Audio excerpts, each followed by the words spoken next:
Whom do you nominate to pray for us? Let me nominate Kakui to open for us with a word of prayer. Yeah, sure. Okay, thank you. Let's pray. Dear Father in heaven, we are grateful to you for protecting us from the time that we last met last week in this learning session. Oh God, we thank you, dear Father, for protecting us and keeping us well wherever we've been. Oh God, we give you praise. Most of all, keeping us in good health. We cannot take it for granted, and therefore we are grateful to you, oh God.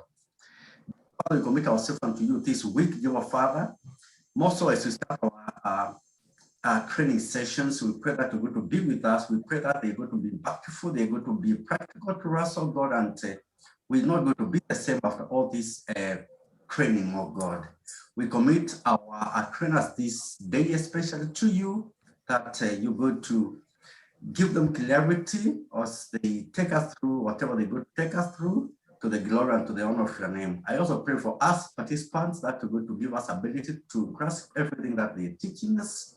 And at the end of it, oh God Almighty, we're going to be better servants as we work in your vineyard at BTL and elsewhere. We give you praise. In Jesus' name we pray. Amen. Amen. Amen. Amen. Amen.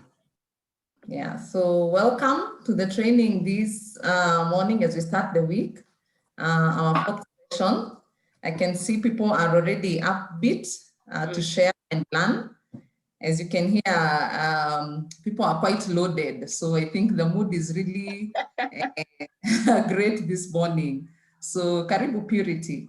Asante sana. And also I'll just push it to Rosemary, who will be able to lead this session for us this morning. We'll be discussing the topic around coaching and mentoring, getting results through people and individual development plan. These are very employee-focused topics. Like these, they have very little to do with the manager or the supervisor, but a lot to do with the employees. So Rosemary, over to you. Let's have a wonderful session. Purity, glad yes. everybody is back and upbeat. People are loaded, they got money. The others were busy over the weekends. A lot of good things seem to have happened over the weekends. Yeah, totally. Yeah, so that's a good thing. So we start off with coaching, like Purity has mentioned. We have those around 4 areas we are going into. They are quite interrelated, so we should be able to kind of make them roll on each other. Just like we did in our last session, we tried to do more of the contribution than the slides. So we still have a lot of talking to do today. I hope that will make us warm up for the week, being a Monday morning. Yeah. So if we started off with coaching, I think the first thing I would want to ask, do we have a certified coach in the house, a life coach, a relationship coach? What other coaches do we have? What those other coaches we have, apart from the sports world, where I might not know much of what happens. I'm not a sports person. I only run around for fun. Any certified coach in the house to give us experience of how he or she runs the sessions, so that we hear coaching from a formal perspective, or somebody who has gone to see a professional coach for a session. They can share with us what happened during that session. Anyone in the house? No life coaches in this house. I thought most pastors and bishops are also coaches in one way or the other. Any certified coach in the house? Not even one. Maybe you can ask who's a trained coach. Oh yeah, that's a better term to use. Okay. Yes. Any trained coach in the house, or somebody who was going to visit a trained coach and had a full sit-down session that they would like to share how it went. Yes, just as yes, I'm trying to open your minds towards formal coaching, because I know much of the coaching we have in our mind is the by the ways that happen around. So I want to start looking at it from a formal perspective, so that we have a bigger picture of what happens. Most of you as pastors and these are the church people, as you retire, you need to do a lot of that. It's good to have an idea. good to have an idea of how formal coaching unfolds. Nganya, you have something to say? No, please. All right. Okay, this looks like it's one of the topics where people will not tell me much. But I'm sure you'll get something to say as things unfold. Yeah, for sure. Okay, so even if you've not been there, then who would give us a basic idea of what coaching is all about and why it matters in the workplace? Maybe we can start it from there before we formalize it.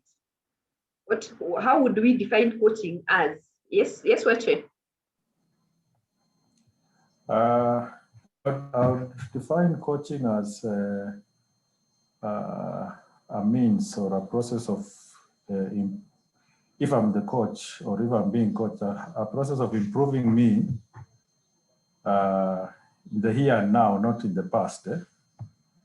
The coach looking at areas, maybe areas of weakness, of areas where I need to improve on, and starting to work on that step by step so that in the near future or in tomorrow or next month, I'm knowledgeable enough to know what I was doing wrong and what I can now do right to help me improve on my performance. Like, for example, if it is a coach coaching a team, he will coach them depending on the team that they are meeting. What are the strengths of the other team? What do we need to do today so that tomorrow when we meet them, we can competitively compete with them and win them.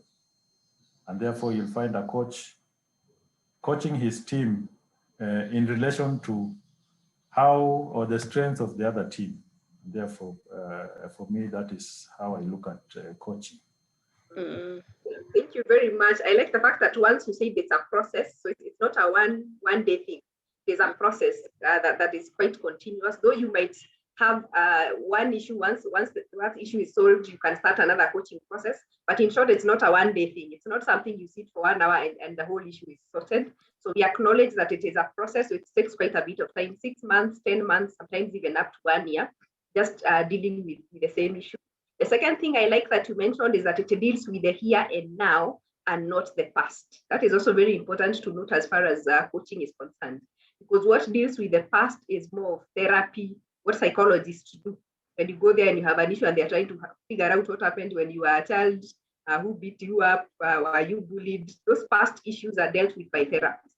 But coaching does not dwell so much on the past. It tries to deal with the here and now. What are you dealing with now? Even if it's going to the past, it's very short, very recent past, not the old past. So it looks at where are we now and how do we make progress going forward? That's basically what it looks at. So it doesn't dwell too much on now. And so you brought the perspective of maybe in the sports world, you're looking at which area do we need to improve? So that brings us, if we were to do coaching from a work perspective, what are some of the issues that we should be able to maybe coach our employees about? Like Purity said, this is very employee Focused. Related. So if you think at it from a work perspective, what are some of the issues that you think you might need to have coaching sessions for your staff around you? Any ideas, even as we continue to define more of what you think coaching is and how you think it happens? Rosemary, good morning. Yes, morning, Wilberforce. How are you? I'm doing fine. Great. I wanted to say relationship is key. Good relationship is key. That's what I think. Yes. Yeah. Very true. Very true. That's actually one of the biggest skills that you need as a coach, which is what we would have discussed next. So thank you for bringing it up, Adi. One of the greatest skills is building relationships. Because for somebody to really open up to you, coaching takes a lot of opening up. You're getting somebody to tell you a lot about themselves and them opening up to the issue so that you can be able to really understand where they are and where you need to take them. So if you don't build a relationship, chances are you're going to have a lot of problems. And that's why it also becomes a process, because you can't build a relationship on one day, especially if somebody you've not been talking to or somebody who's come to you for the first time. It'll take like the first 2-3 sessions to build a relationship only. And after that, the opening up and the process can actually start. So yes, thank you very much, Wilberforce, for bringing that up. Relationship is key as far as coaching is concerned. Any other inputs? Onesimus, I can see you are unmuted. Oh yeah, can say something. Okay. One of the things you look at is looking at people's potential, because in coaching you're trying to unlock that potential to improve performance. And one of the areas you can coach people on is on leadership, team leadership. Yeah, that's my input. Thank you very much. Onesimus has actually just given us the definition of coaching. It is unlocking people's potential. That's actually purely what Onesimus, I mean, what coaching is, as Onesimus has put it. It's unlocking people's potential so that you can maximize on their performance. So one thing, again, coaching looks to do is that it acknowledges that people have potential. That's why Jeremiah is lost. Somebody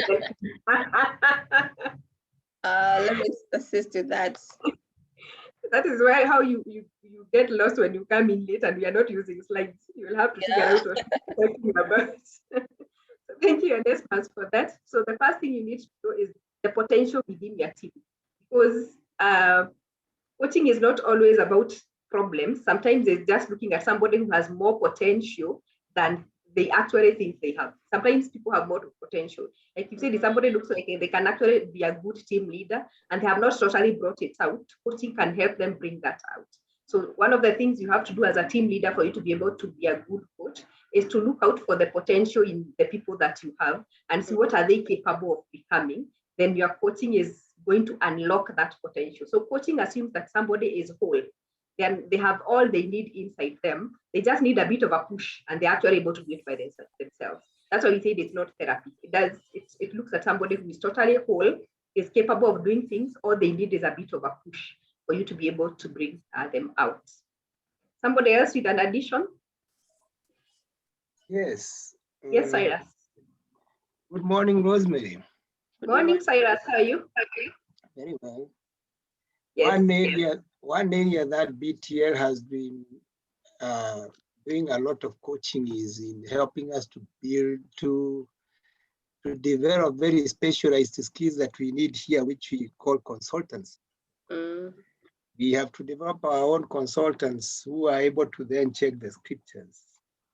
And because it's more of an on-job training, besides the formal training, we have a lot of coaching because these people there that we have identified have to work alongside an experienced consultant. So people like Jeremiah, Chome, and a few others here are very good, have done very good coaching in bringing up consultants. Thank you very much, Cyrus, for that. That takes me to Chome. Chome, tell us how you do it when you're trying to build other consultants. Sorry, Rosemary. Before Chome. Okay. Yeah. Yes, Vincent. I'm one of the kids who are being taken through that. Good morning, by the way. Good morning.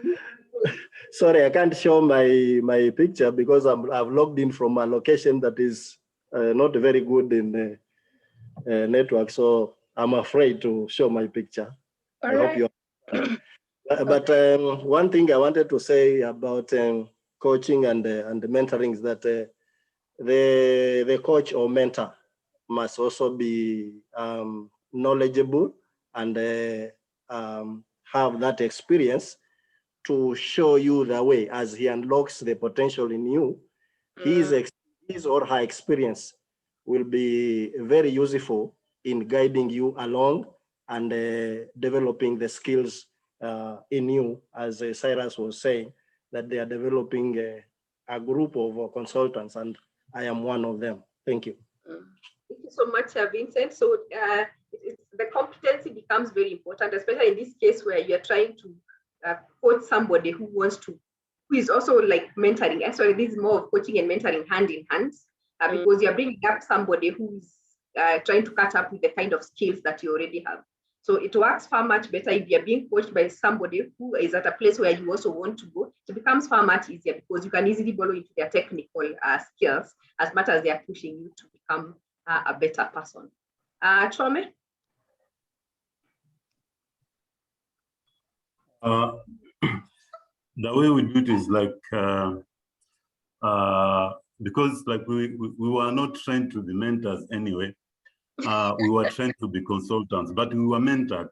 So when you are mentoring somebody else, you take him, maybe you are doing consultant checking, you go with him and you check with him. Sometimes you give him a portion, either a few chapters of the book, so that he can also check as you look on.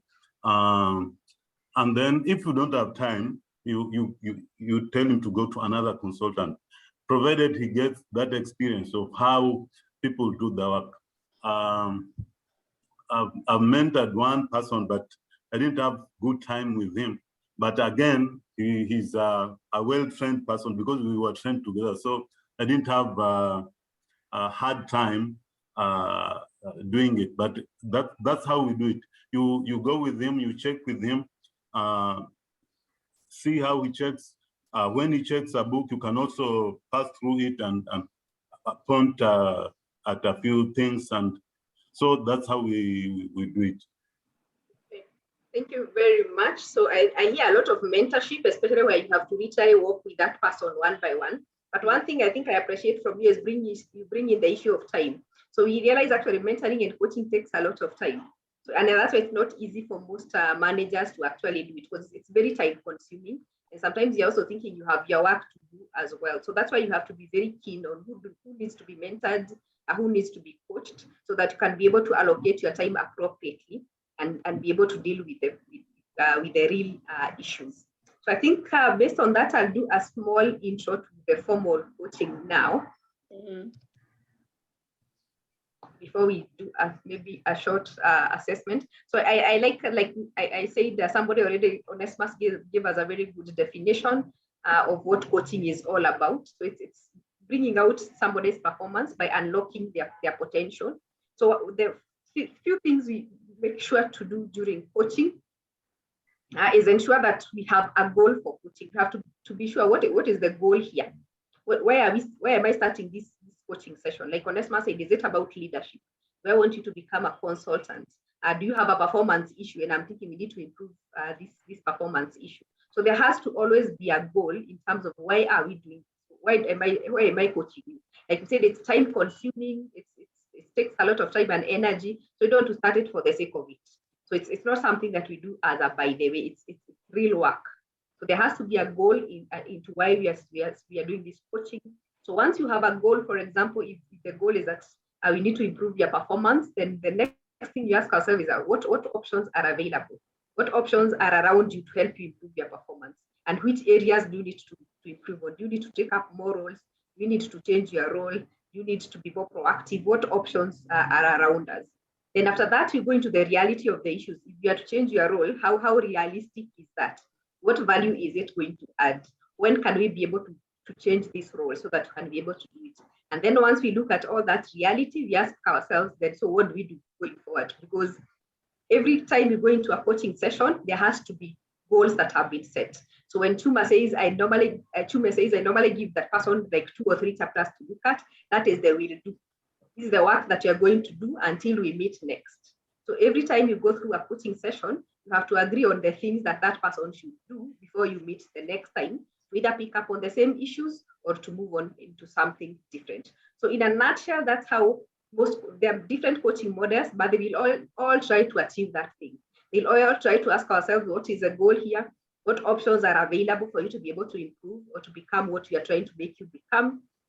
What is the reality on the ground in terms of time, resources, your capability, all those things? What's the reality on the ground and the people you're dealing with? And then based on all that, what can you actually be able to do and achieve?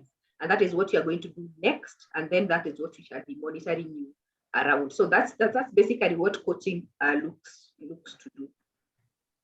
So of course, coaching comes in for, like people have said, it helps when you're a manager, when you do coaching, because you help to establish and act towards achieving goals. Because once you establish the goals that needs to be taken into, so then that makes it easy for you to be able to make the team move forward. It increases your level of engagement if you're dealing with people one-on-one, because then coaching is so much one-on-one, you can't really coach from a distance. So you increase their level of engagement. Like somebody says, the moment you build relationship, then you create a safe space for encouragement and development. Because the moment you're coaching somebody, you have really, really created a safe space. They know they can actually open up to you. They can tell you things that they are struggling with. And that makes them have a safe space where they can actually be able to talk, and you can also be able to support them for them to become better people. Of course, it leads to deep levels of learning, like what those who are going to become consultants are getting into. They're getting to very deep levels of learning because they're taken into the real issues that they need to learn, and they get to do the work themselves. But something else that coaching does, it gives personal self-awareness. When you're trying to unlock somebody's potential, you get to show them things they're actually capable of doing that they never thought they're actually capable of doing. Because you look at somebody and tell them, I think you can be a leader, and these are the things you actually need to do. And we train they actually realize that could actually be able to do that they had never thought about. So it's a good way of creating personal awareness among your staff. It's also a way of improving specific skills, like we are doing right now. So you're helping the person develop the specific skills that they need to become what you want them to become. So you're going to do a short assessment just to help us think through if you were to assess ourselves and ask ourselves if we are capable of coaching, or maybe we still do a bit of coaching as we go along without thinking about it. So just like we did last time, make sure you put a number, but in this case, the answer is between 1 to 5. 1 means you rarely display that item. For example, question 1 says, I capitalize on my employees' strength. If you say 1, it says you rarely do it. If you say 2, you sometimes do it. If you say 3, you frequently do it. If you say 4, you usually do it, like it's normal for you. And you say 5, you say you almost always do that. So this is just as a test to show us what is expected for you to be a coach, and you can be able to assess yourself and see, based on even the normal things you do on a day-to-day basis, would you actually be doing coaching without realizing it? Because coaching is not just the formal sessions, it's also how you handle employees. If you're able to bring out their potential by how you handle them on a day-to-day basis, then you already have quite a bit of the coaching skills that you actually need. So I'll pause there for a minute. Purity, I hope it's visible. Yes, it is, but I think you can, there's still a lot of space, so you can still expand it. Yeah, they're much better. So kindly note the scoring key, so that once I scroll down, it won't be hard for you to relate. Okay.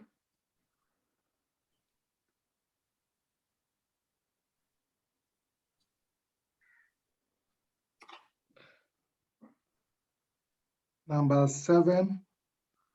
Okay, people are moving too fast. We have gotten used to this system already. You've gone. I just go back a bit. Number 3. Yes. Somebody is running us down. Okay. So you write the question and your number, either 1, 2, 3, 4, 5, because you need to do the totals at the end. Yes.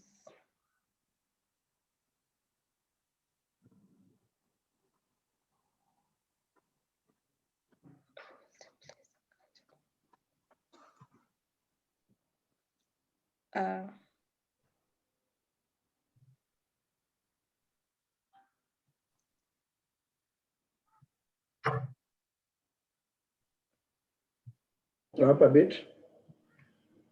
Sorry, up or down? Now we can see number 9 and anything below number 9. Yes.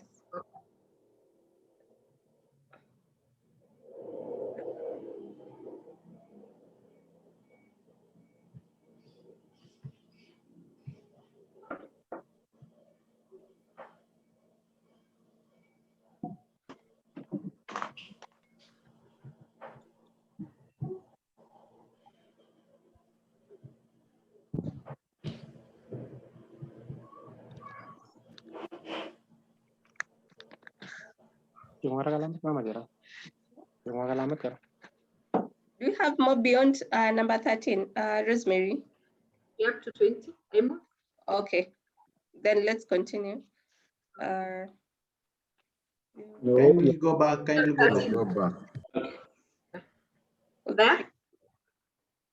Yes. Okay. Okay.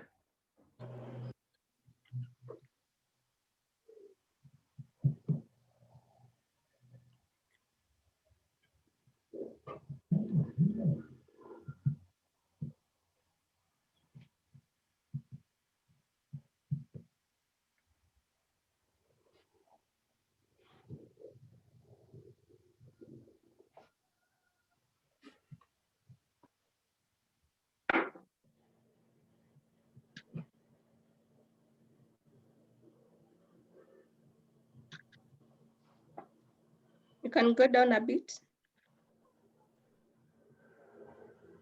Okay.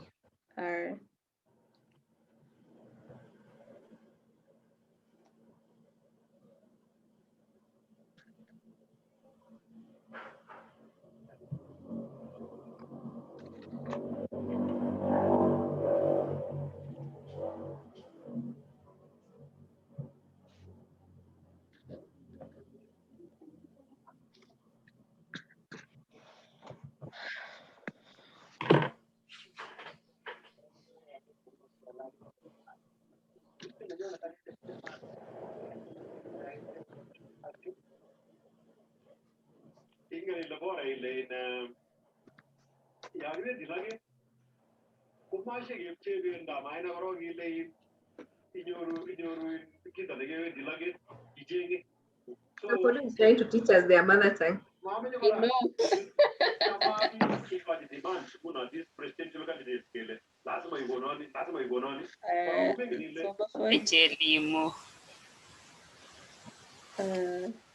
So now you can be doing your totals. Yeah, +5, +5. All right, so Rosemary, we just do a summation of the total points. Yeah, just do a summation. All right.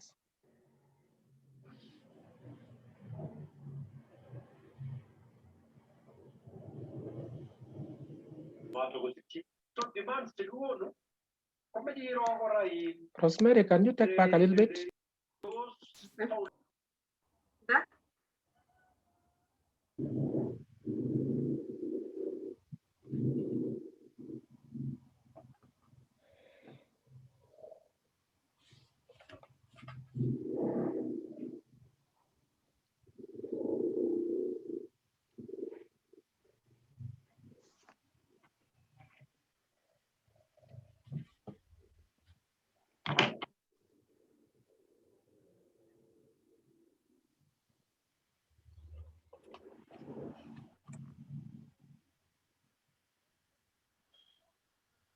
You're done?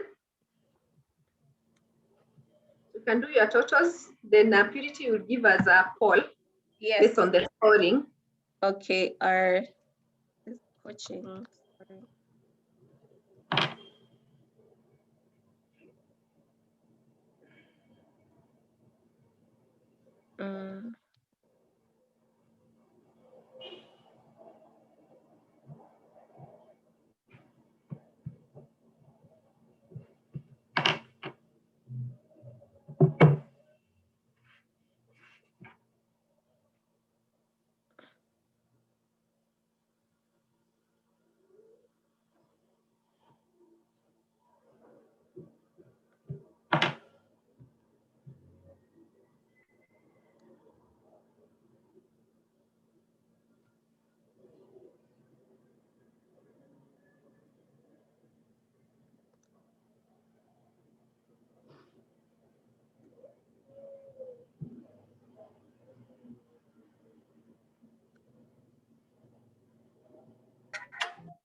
Okay.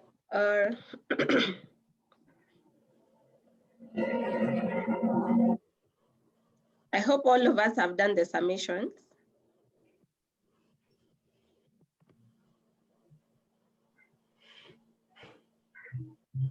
Let's fill in the form. See where our majority of the people are.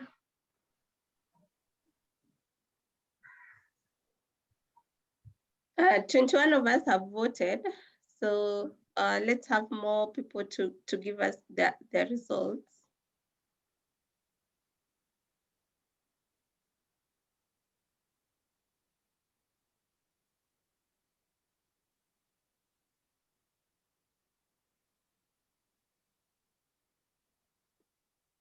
Uh, 31 of us. Let's finish with the summations.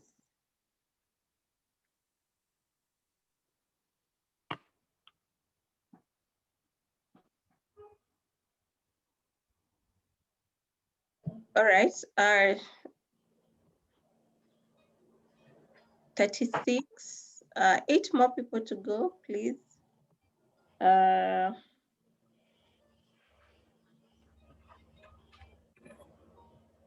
Okay. 37. All right. There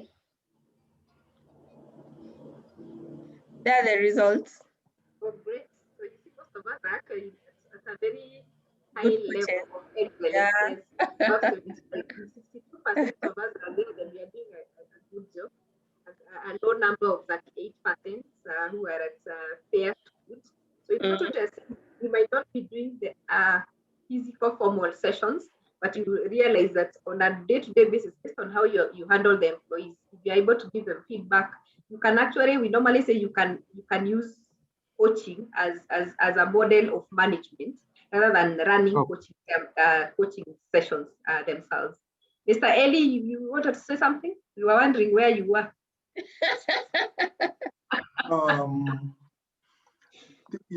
Like I know we have scored higher, Mm-hmm. which sometimes it is we are showing what we ought to be. Not what we actually Sometimes are. we fill in what we aspire to be. But let us be very honest that in BTL, we have got people who don't directly coach others because there is no room for coaching, and their job description don't allow them to coach. But two, like there are people who are concerned about institution management at the higher level. So some questions there, I scored lower, not because I don't do them, but because the organization doesn't have a window for me to do it. There are people who are concerned about in the management at the regional level. So I cannot do, for example, what Sabila is doing. So Sabila has more work in imparting the organizational ethics with perhaps the HR department and the managers, consultant or a translator at the village level, at the team level. So the coaching template that you have is maybe very good for some institutions, maybe like banking or other big mega places, but in BTL, some questions may not be customized for our work. That's why I think I scored 67, because I gave myself two in places where I think, I don't want to lie that I've been imparting ethics of the institution for the translators. That's the work of the HR. And let me pick from that statement. Does it mean the people you work around you, there is no room for you to impact ethics at all? Not really ethics as such, but there are some questions on institution that if I do, I may overstep the boundary of Catherine. So I leave it to the person who is called, I leave it to Njagi, to Sabila, to deal with it. Because if I do that, I may overstep the role that I have as a consultant, whose work basically is to check the accuracy of the translation, to work with the translators in a defined way. But Sabila or Njagi or Okumu or Peter Munguti or Catherine, they may have filled almost everything there. Okay, now I understand where you're coming from. So depending on your role, obviously some things might come up differently. Njagi, you wanted to say something? Well, yes, and yeah, it may look like, I feel there is a bit of a misconception there. Yes, there is a bit of a misconception based on what my brother just said, because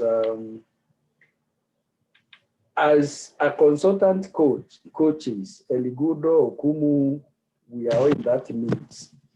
When you find something that is not working the way it is, because it's expected as a consultant, in most cases, you are more informed about the organization. The part that you find that these people are not operating within ethics, if the team on the ground are not keeping time, it's upon you to tell them that in BTL, we begin work at this time, we do this at this time. You don't wait for the HR to come, because HR will rarely be found at the project level to to work with the people on one-on-one. So most of these things we are able to deal with them. It's only that a consultant may not be given the administrative power to hire, to fire, to reprimand directly, but coaching is a bit about passing on the ethics, the ethos that you have to this team, and I think everybody can do that. There is no limitation, as far as I'm concerned. Can I say something? Oh, yes, Chome, then I'll come to Edward and Cyrus. Yes. Okay. Sometimes it doesn't happen the way Eli has said, because you go to check and maybe the team checks well with you when they are one, and you just see something that tells you there is some conflict between them, and you have to solve that conflict before you go on. You can't just look at it that way, because the work won't go on if you won't solve that problem. So sometimes it goes the way Gudo has said, but sometimes you have to just intervene and do something because of the work. Yeah. Thank you very much. So as much as it is not your role, you cannot watch things go down. Sometimes you have to actually intervene. And I think that's what makes you a leader in whatever space you're in. That doesn't have to be your position, doesn't have to be your role, but you can actually intervene. And that's how you become a coach unintentionally. Not because it's within your job description, but because the work requires you to do so. Edward? Yeah, I just wanted to say that I am both on the management at the same time as a translation consultant. And all the questions here, they have a meeting point. All of them, they have a meeting point between the two. Because what we do, as you can hear, for us in BTL, actually we do more of mentoring than what I can call coaching, if we are to differentiate a little bit of these two synonymous terms. But really, in our work as consultants, we do lots of mentoring. That is our day-to-day work, actually. And in our work as managers, we are also doing lots of mentoring. And that's why these questions, all of them, they have actually a meeting point between the two. Of course, there are some things that we may not really be the one to take a step forward, but you can still raise an issue either with the team you are interacting with or with the person who is concerned on that particular area of concern. For example, if you are the consultant, how do you yourself do your work? If you are a timekeeping consultant, then in other words, the way you are working, you are showing these people that they have to be timekeepers. Are you goal-oriented? When we go to do consultancy, we talk in the morning. How do you relate with them first before you begin the work? Because that is very important. How do you relate with them first before you just begin the checking? Yes, I've gone to check the book of 1 Peter or 2 Peter. Yes, that's my goal. Today I want to finish 3 chapters. Yes, that's my goal. But how do I introduce the day? That's part of coaching. The way you relate with them first, and then you tell them, today we have this number of chapters or this number of verses to tackle. And in these chapters, we have this particular issue, this particular issue. And then after working on this, we are going to look at this area of checking. We are going to check key biblical terms. We are going to check whatever after we finish. We are giving them the goals for the day that you need to accomplish. So actually the questions really, they have a meeting point. And that is our basically what we do in BTL, we are mentoring one another in one way or the other, all of us. Thank you very much, Zilo, for that clarification. So irrespective of where you are, as much as you may not do the real formal coaching, during you look at those questions, you realize there are actually things you do if you want to make your work more effective. And as much as you're working around people, in one way or the other, you have to mentor them or to coach them for work to move forward smoothly. Cyrus, I thought I saw your hand at some point. If I talk to Munguti. I'm okay. You're good. I'm Thank you. okay. Okay, thank you. Munguti? Yes, I wanted to add to what both Jacob and Edward Gilo have said. Coaching and mentoring in BTO is not actually an administrative function, and it may not appear in anyone's job description. But naturally, it is a natural process that sets in by either your position, all the team that you've been given to work with. And what to me I would think or would want to see is that, especially for those of us who've been in the organization a little bit longer than others, any new people who come in, it is our responsibility to share with them the vision of BTL, and begin a mentoring process for them to fit into the ministry and become fruitful in what God has sent them to do. We may not wait for a person from Nairobi to instruct you, to help that person that has been teamed up with you, to help either mentor them or coach them for them to be efficient, fruitful, and productive in what they are supposed to be doing, either in the field or even in our regional offices. I think that's how I would look at it. Confirming that irrespective of the role, even if you're not in administration, in one way or the other, you will do coaching. You might not do it formally, but based on how you handle things, you are actually coaching that person. Because if you look at those questions, is the normal day-to-day things that we normally do. Depending on how you do it, you're actually coaching the person. You're bringing out the potential in that person and helping them improve their performance, which is very, very important. So the question I was to come to before you go to that discussion is, based on the questions that you have come across in that questionnaire, what do you think are the skills that are needed for a good coach? From the kind of questions you're seeing and based on the work that you do that makes you think you're mentoring or you're coaching, what are some of the skills that you see becoming very, very important? Yeah, Mr. Wecher? Yeah. From the questions and what we've gone through now, I think the most important skills a coach should have is, number one, they should be very patient. They should be ready to get to know the person deeper in terms of getting to know either their personalities. The coach should be very knowledgeable, because as we've been saying, we should all be coaches. As the national director said, it shouldn't be in a PRD. Therefore, you should be very knowledgeable, understanding,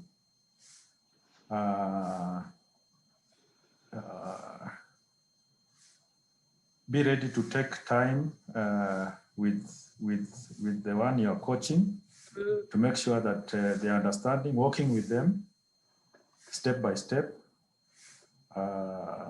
giving them an honest opinion of what you see, and giving them the freedom also to share with you what progress they are making. So for me, those are key things that a coach should be able to have. Thank you so much, Mr. Weche. I see so many on the comments. Yeah. Mr. Eli, before I read the many comments. I want to ask Weche a question. If he became sick for, like, if he went for leave for 6 months, who to do his work at BTL Center? For example, what he does, him and Mwangi, in maintenance. So I'm already asking him to answer me. I'm just trying to look at really BTL. If we have to be very honest with ourselves, because it is not really passive coaching. is not passive coaching, but is that somebody Mwangi is coaching now in BTL, that if Mwangi is away, somebody can install solar system for teams. For me, that's how I see mentoring and coaching. It is called in another language apprenticeship. Apprenticeship is work on practice, so that if Mwangi is going to install solar with Weche in Ilchamus, and I see Weche climbing on the hill on the roof, I was very excited to see that these people are together. But I wish there was a third person that went with the two of them. That person is now being apprenticed in the job. I'm not saying, I'm just giving an example using that. For example, if today Okumu and I and Chomi leave BTL, because people can leave. We have had attrition in BTL. People have left in BTL in the last 2 years because you can't stop people from leaving an organization. But do we have a pool of consultants that can take in if I'm made the governor of Kisumu County next election, for example? So for me, it is not just, we should be very honest with ourselves in our departments, from Peter's office to that least person in the office, so that if there is no cleaner in BTL, and I go and I find that the loos are not in a good shape, I should actually take a broom. But somebody has told me, this is where the how do you call this thing for cleaning? The cleaning detergent is. I've worked with that person in 2 or 3 occasions in the BTL center. I know where the brooms are, the detergents are, so that I don't mess up. But at least there was somebody who worked with Eli, although he's a consultant, but that person has worked with me 2 or 3 occasions. I think that for me is what makes an institution function if other people leave, because you can't stop them from leaving or from changing their profession. Thank you. Well, you had asked me a question. No, let me come in honestly. Are you answering the question you asked me? Yes. Wait. I wasn't pinning you. Allow me.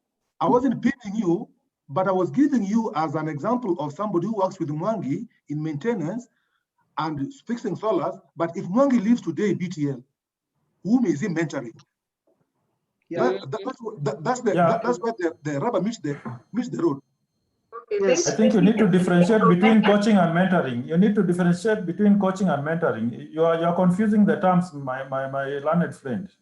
Yes, and not just coaching and mentorship. Even what he has brought in as a apprenticeship or training. There are situations where if somebody leaves, there is nothing short of recruitment that needs to take place. It must not be that if somebody leaves, then what happens is that somebody else within has to. I mean, we all have specialized functions, and what is trying to suggest is something that can only be done within a specialized area. You have somebody under you, like a consultant, training or mentoring or giving apprenticeship to a fellow person within that department or within that area. But cross departmental, I think let's be very clear on the issues. Let's be very clear on the terms, and let's be clear on the functions, so that it doesn't cause us a lot of, a challenge that comes out of the basic definitions, primary definitions of functions, of roles, of concepts.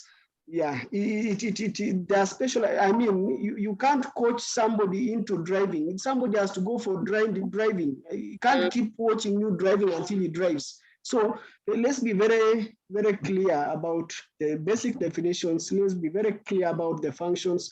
Yeah, sorry for just coming in like that. All right. So, let me have Rosemary, allow me to clarify what Ellie is raising. What Ellie is raising has more to do with succession planning more than coaching, because Mwangi cannot determine who is going to succeed him. that decision rests somewhere else. And it's only when Mwangi is given a person who could either succeed him or that person is identified, that then Mwangi can coach that person into what he does. It's not much of a mentorship, coaching, a relationship. It is more of succession planning, and that is done elsewhere. And as far as I know in detail, that is done very well, and almost down or from top all the way to down. And what Ngani has raised, there are of course some positions that we look at and say, for this one, if Mwangi was not there, because of the specialized skills that are needed in that area, there is no other way except to go out and look for a replacement from the labor market. Thank you. Thank you so much, Mr. Munguti. So I wanted us to be able to clarify those things, and I'm glad you have done it. That you need to clarify talent management where succession planning comes in, and it's more of a HR function. Those are supported by the team leaders because they know who is likely to exit, who is coming into retirement, who looks like they are looking to become the governor. The team leader should be able to be checking those things, who continue knowing what is happening and informing HR. We need to start thinking about how to fill in this position. So that's more of talent management, succession planning, where apprenticeship and even getting interns come in to just prepare them to take up roles. And it's more of HR work. Coaching and mentoring is a totally different area where you're looking at the people around you, the people you have already been given. What are you doing to make sure that they become better, that you bring out the potential in them, and that they're able to go through the challenges that they have to deal with on a day-to-day basis. So thank you so much for us to be able to just clarify all those things. There is a huge difference between coaching and mentoring. As well, those two words again are very different. We shall look at the difference shortly. Then you have the other side of talent management, succession planning, where the issues of who should come in, when, and where matters, and it's more of HR with working together with the team leaders. So back to our issue, which was the skills of a good coach, and we got very many. I probably won't read all of them. I can see resilience, interpersonal skills, ability to give feedback, being a good listener, confidentiality, being a good communicator. I think all those are very valid. Being enthusiastic and having the ability to keep information confidential. That's all very important as far as being a coach is concerned. But when it comes to formal coaching, there's one skill that we normally consider very important, and it's normally say is your ability to ask the right questions. Because in most cases, we normally say that coaching is non-directional. It is non-directional. What we mean by that is that you don't tell the person what to do. The person is actually supposed to figure out the answers themselves based on the kind of questions that you actually are able to ask them. So coaching itself is not directive. It does not give direction. And that is one of the differences we have between coaching and mentoring. Because in mentoring, you tell the person what to do. In coaching, the person should be knowing it. They have just not thought through it hard enough. So one of your major work in coaching is to learn how to ask challenging questions and then listen. So it's good people have come up with the idea of listening. So one of the biggest things you come across in coaching is your ability to ask the right questions. Because when you ask the challenging questions and you listen, the coachee or the person that you're actually coaching comes up with their own solutions. The beauty of somebody coming up with their own solutions is that it leads to commitment. They are committed to the solutions and the implementation of those solutions.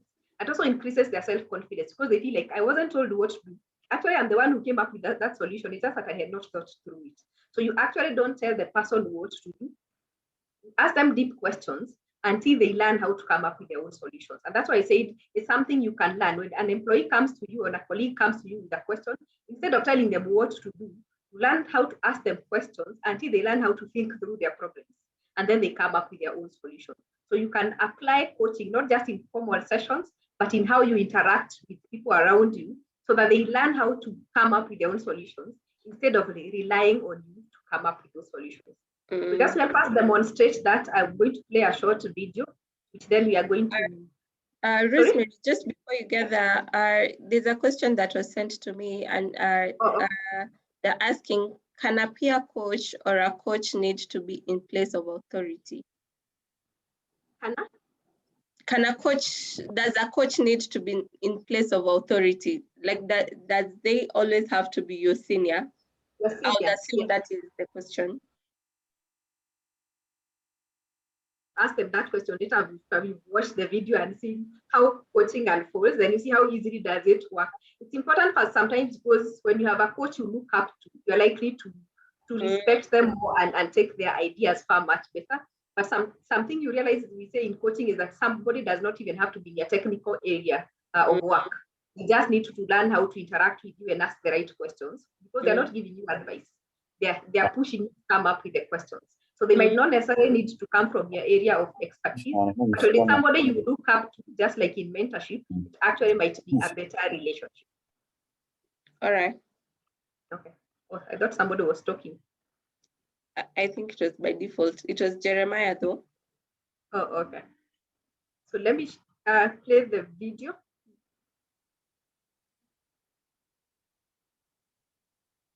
The volume may not be very high, so make sure you listen very keenly.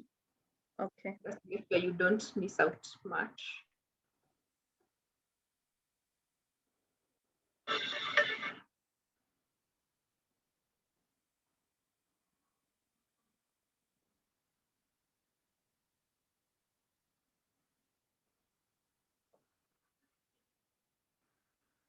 I've shared. Confirm that I've shared the voice, the sound.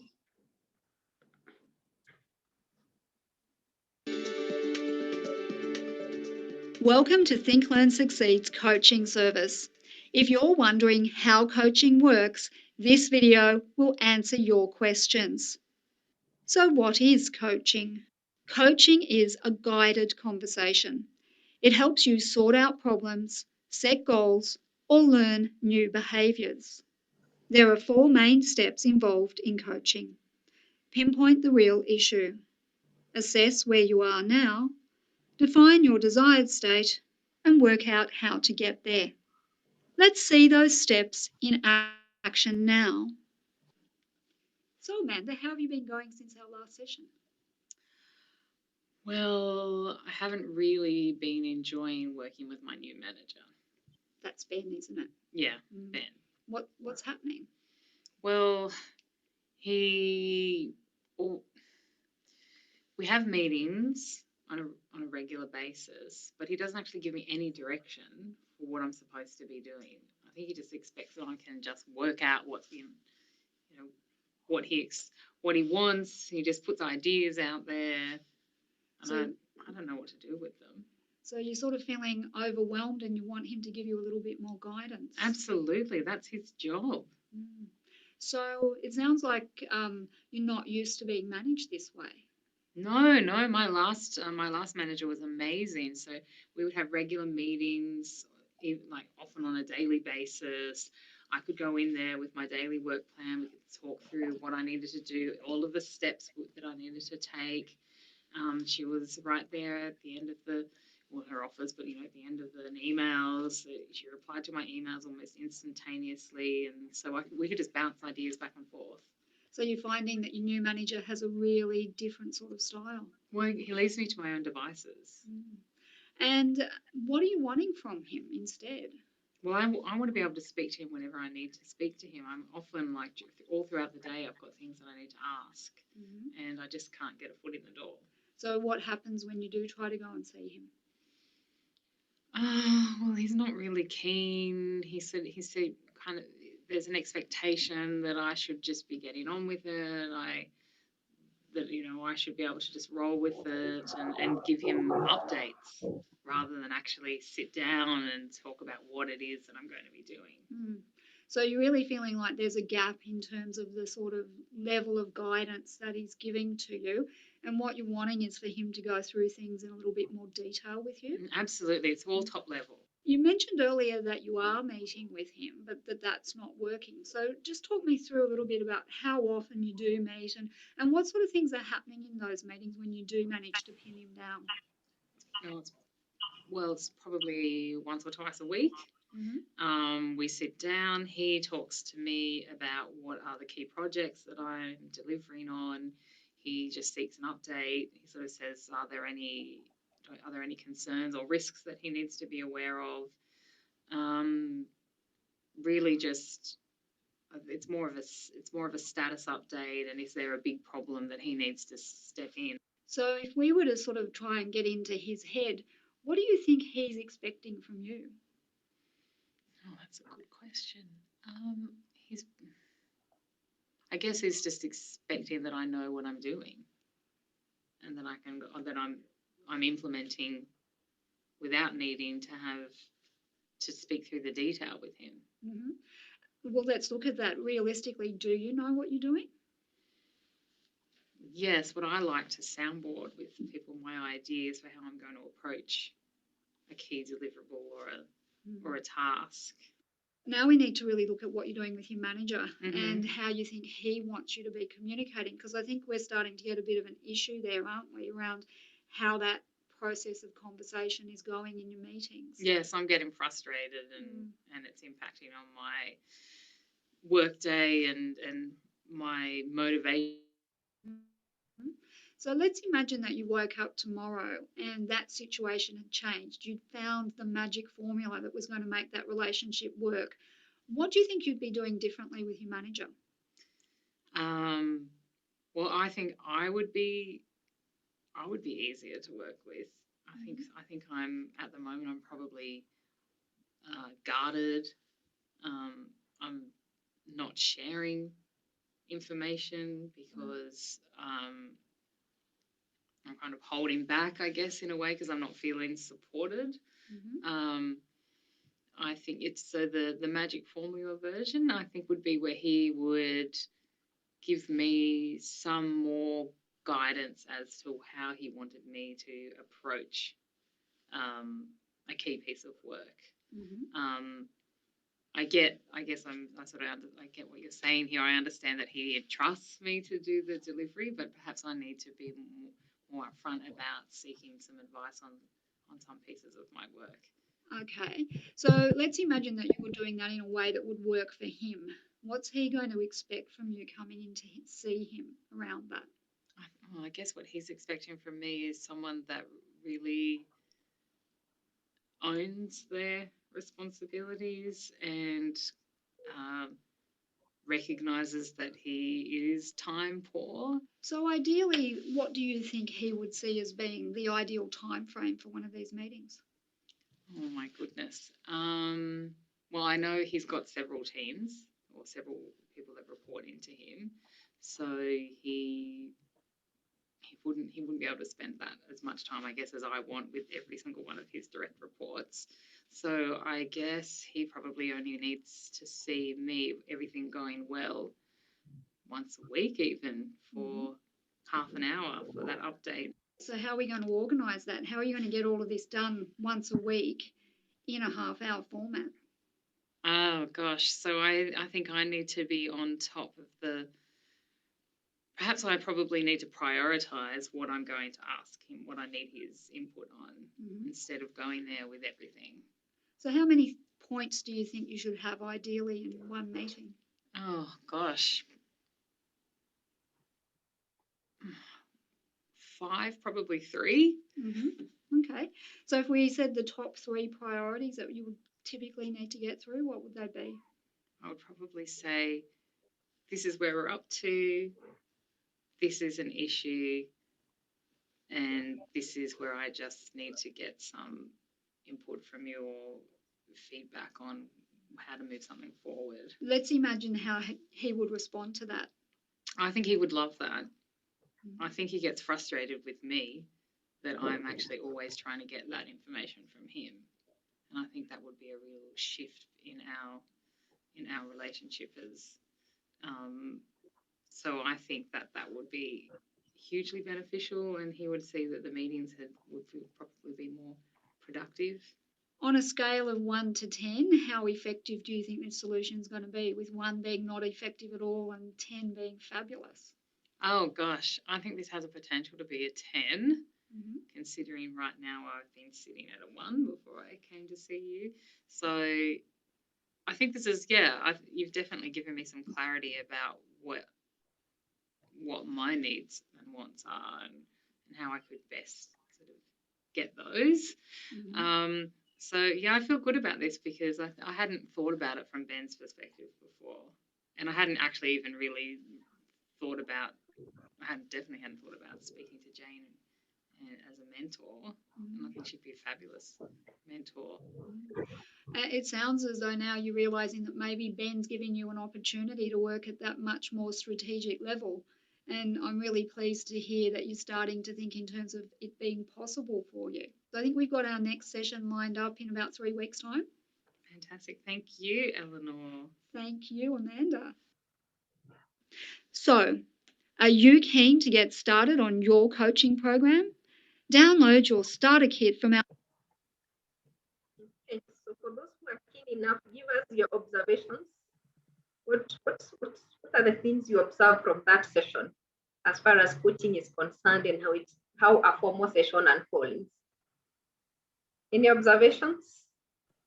Rosemary, the atmosphere was relaxed. Okay. Very relaxed. Very relaxed. So the person, like you said, a safe space where somebody can actually be able to talk and say what they think. Thank you very much for that. A very relaxed environment. Yeah. Okay. Somebody else? What did you pick?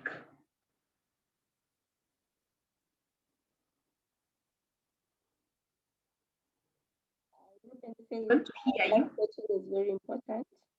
Well, thanks, Weche, for that. Yeah, now you have started appreciating the other side of what coaching is.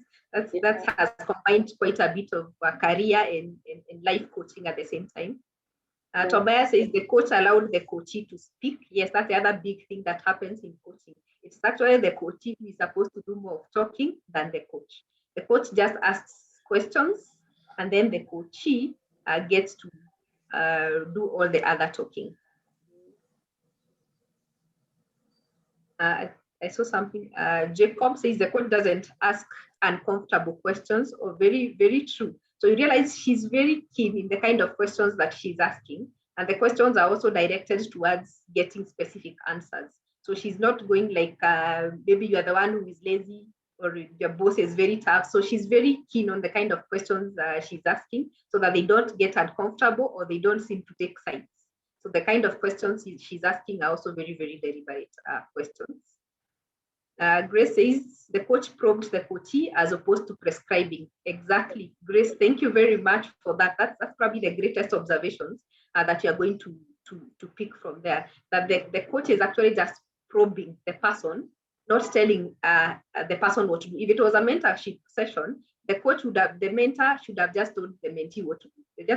You need to become better in your time management. You need to be going to your boss 3 times a week, and then the mentee goes. But in coaching, we don't prescribe things. So that is why the coach is very keen not to tell her what to do, but to probe, to ask deeper questions. What do you think your boss needs? Why is it different? Now, if you are to make your boss happy, what do you think you would be able to do? Then when she says what she should do, she asks, do you think you're actually able to do that? How effective would it be? So all the answers are actually coming from the coachee. The only thing the coach is doing is to ask the deep questions and to probe and probe and probe, and not prescribing what that person is actually supposed to do. Ellie notes that the coach uses open-ended questions that need clarification, not a yes or no. Very, very true. A very great observation also there. So in coaching, you try to use open-ended questions because you want the person to talk as much as possible. Many times we get clarity about our things when we talk about them. So when the coach asks open-ended questions and the person keeps talking, then something actually hits her. Like maybe I could actually be able to do that, but he had not thought about it. So open-ended questions are very, very important in coaching, because they make the person talk as much as possible and realize how many options are available for him or her, and then be able to pick that as well. Yes, Ngania, yes, we don't prescribe in coaching. That's one of the things. And that's why I say questioning technique is the biggest thing as far as coaching is concerned. And that's why you actually don't need to be a technical person in that space. You don't need to be working with somebody to coach them. That's why you can go see a life coach who doesn't know you, and you can actually still get solutions, because it's you coming up with the solutions, which is very, very important. There's one comment I thought I missed. Grace, the coach asks leading questions, the coachee owns the responses. Very, very true. I said, you ask leading questions as the coach, the coachee then owns the solutions. And you realize at the end of it, she has to commit to them because it's her own solutions. When she says, now I'll be going to my boss once a week, and I'll be going there with 3 questions or 3 items, and this is how they'll be. Because she's the one who has come up with them, it's far much easier for her to own those solutions and to commit to getting them done, which is different from if you told her what to go and do. So that is what coaching is all about, and that is how coaching sessions unfold.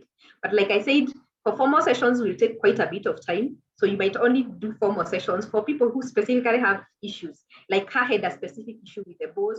Maybe you have somebody with a specific issue with performance. Then for those ones, you can do the formal coaching.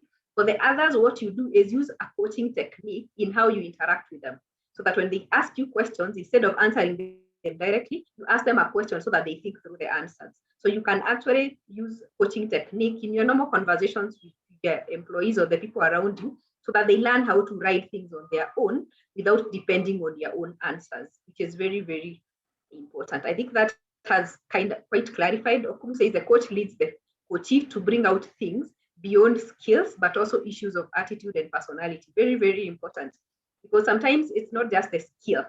There's also some behavioral issues. So you realize, like her, she was stuck with the idea of this is what my boss is supposed to do.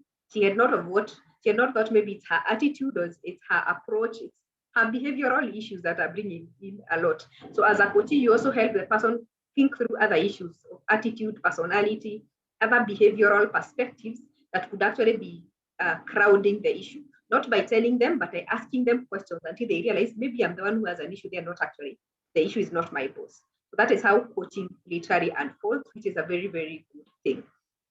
We have ran quite a bit of time. So I think at this point, then we can differentiate. Then what differentiates coaching from mentoring? Now that we have watched a coaching session, and I know we do a lot of mentoring, where do the two separate? What's the major difference between the two?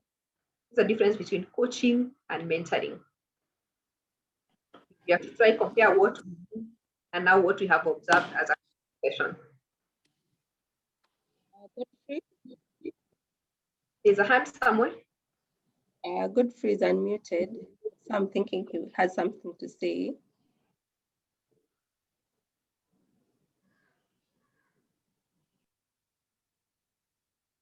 All right. You can see Jacob saying a mentor is a specialist in the area of mentorship where a coach does not have to be.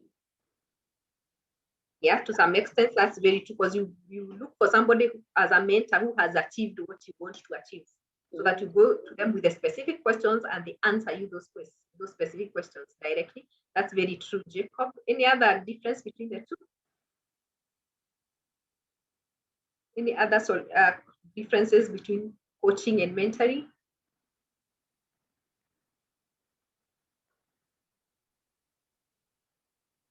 I was avoiding to go into the details of it so that I don't take more time. Cyrus says mentorship is long-term. Very true. A mentorship session you can actually mentor somebody for almost for life or for very many years. But a coaching session or coaching is short-lived. So you probably meet somebody for several sessions. You agree we are meeting for 3 sessions or 6 sessions, which is 6 months to 1 year. And after that, we should have achieved what we needed to achieve. Should have been able to overcome that difficulty, should have improved that behavior, then we can move to something different. But mentorship is, because it's developmental, it takes care of all aspects of life. You can mentor somebody for the rest of their life. Just as is asking, where do best couples fall? Is it coaching or mentoring? And if somebody to answer that for me. Yes, Fatuma, coaching is more performance driven. Very true. Coaching is more performance driven. So we use coaching a lot when you're trying to improve somebody's performance or to take them to a higher level of performance, rather than mentoring, which is more developmental driven in all aspects of life. So thank you so much, Fatuma, for clarifying that. In mentoring, the mentor can prescribe. That is very true, Mwende. In mentoring, the mentor can actually tell you what to do. Actually, most of the time, that is what they do. Mentors just tell you what to do, because you go to them and ask them a specific question. How did you do this? And then they tell you, go do 1, 2, 3. So in mentorship, you just tell the person what to do. You do not have to do all that.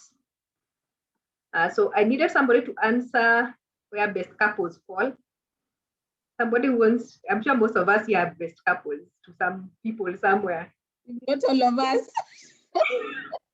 I said most. I have excluded you. But most of us who are bishops over the weekend. Yeah. So they need to tell us whether they do more of mentoring or coaching. Peter Munguti says the outcome of coaching is measurable. mentorship may not be measurable. That's very true. In coaching, you have to really measure the outcome. You have to be very clear on what are we measuring. Like when that session was ending, they were very clear on what she's going to do. When they come in next, what are the things they are going to measure? Did you meet your boss? How many times did you meet? How long did it take?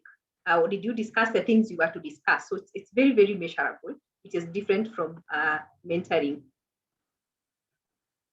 Ellie says a coach can be sacked, but a mentor will work with you all your life. Yes, especially if it's especially again because mentorship, you choose your mentor, you're likely to get along with them for long.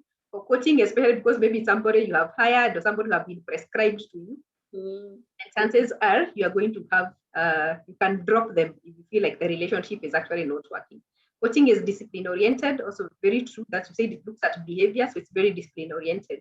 And Cyrus has confirmed to us that best couples are both, but they are mostly mentors, which is true because you look up to them in terms of the things you want to learn from them, and they also teach you things directly they have actually done themselves.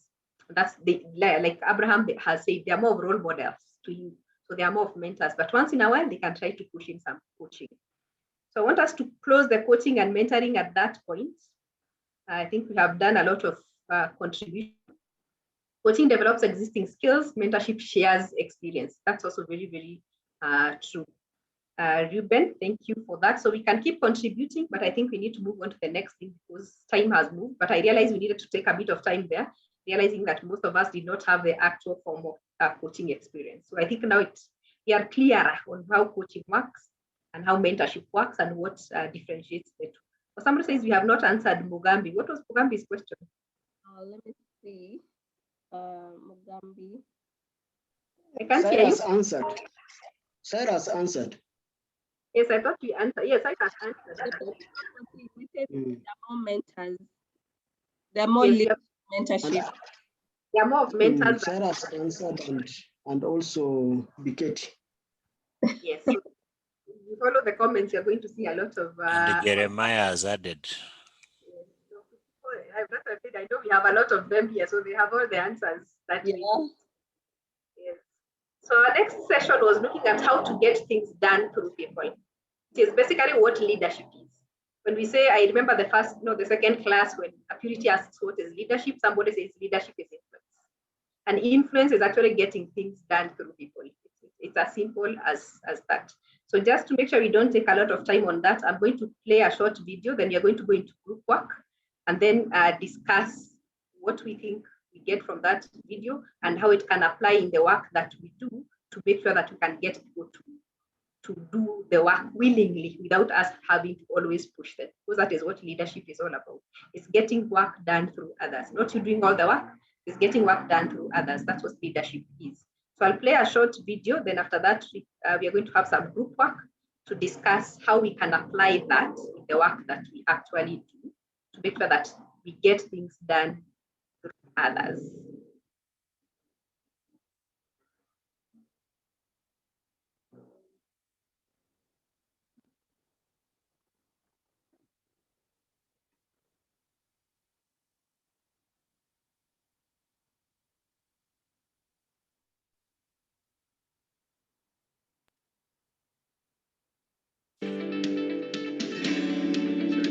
Show me something. Okay, we're back now on Bay Sunday. Our next guest is the Dean's Executive Fellow of Leadership at the Levy School of Business at Santa Clara University and lectures on leadership all around the world to corporations, governments, and nonprofits. He's here today to promote the 5th edition of the Leadership Challenge that he and Barry Posner wrote back in the 1980s. It has since been revised with 100 new cases and studies, and here to talk about that and to make some extraordinary things happen in organizations and how to excel as a leader, please welcome Jim Kouzes.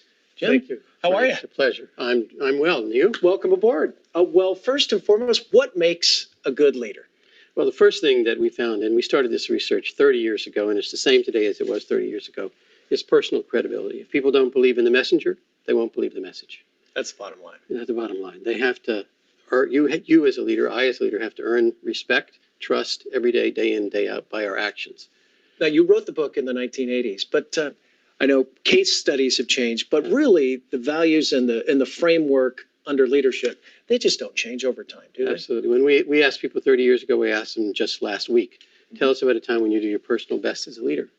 And what they tell us essentially is the same today as it was 30 years ago, was last year. And that is people do essentially 5 things when they're getting extraordinary things done.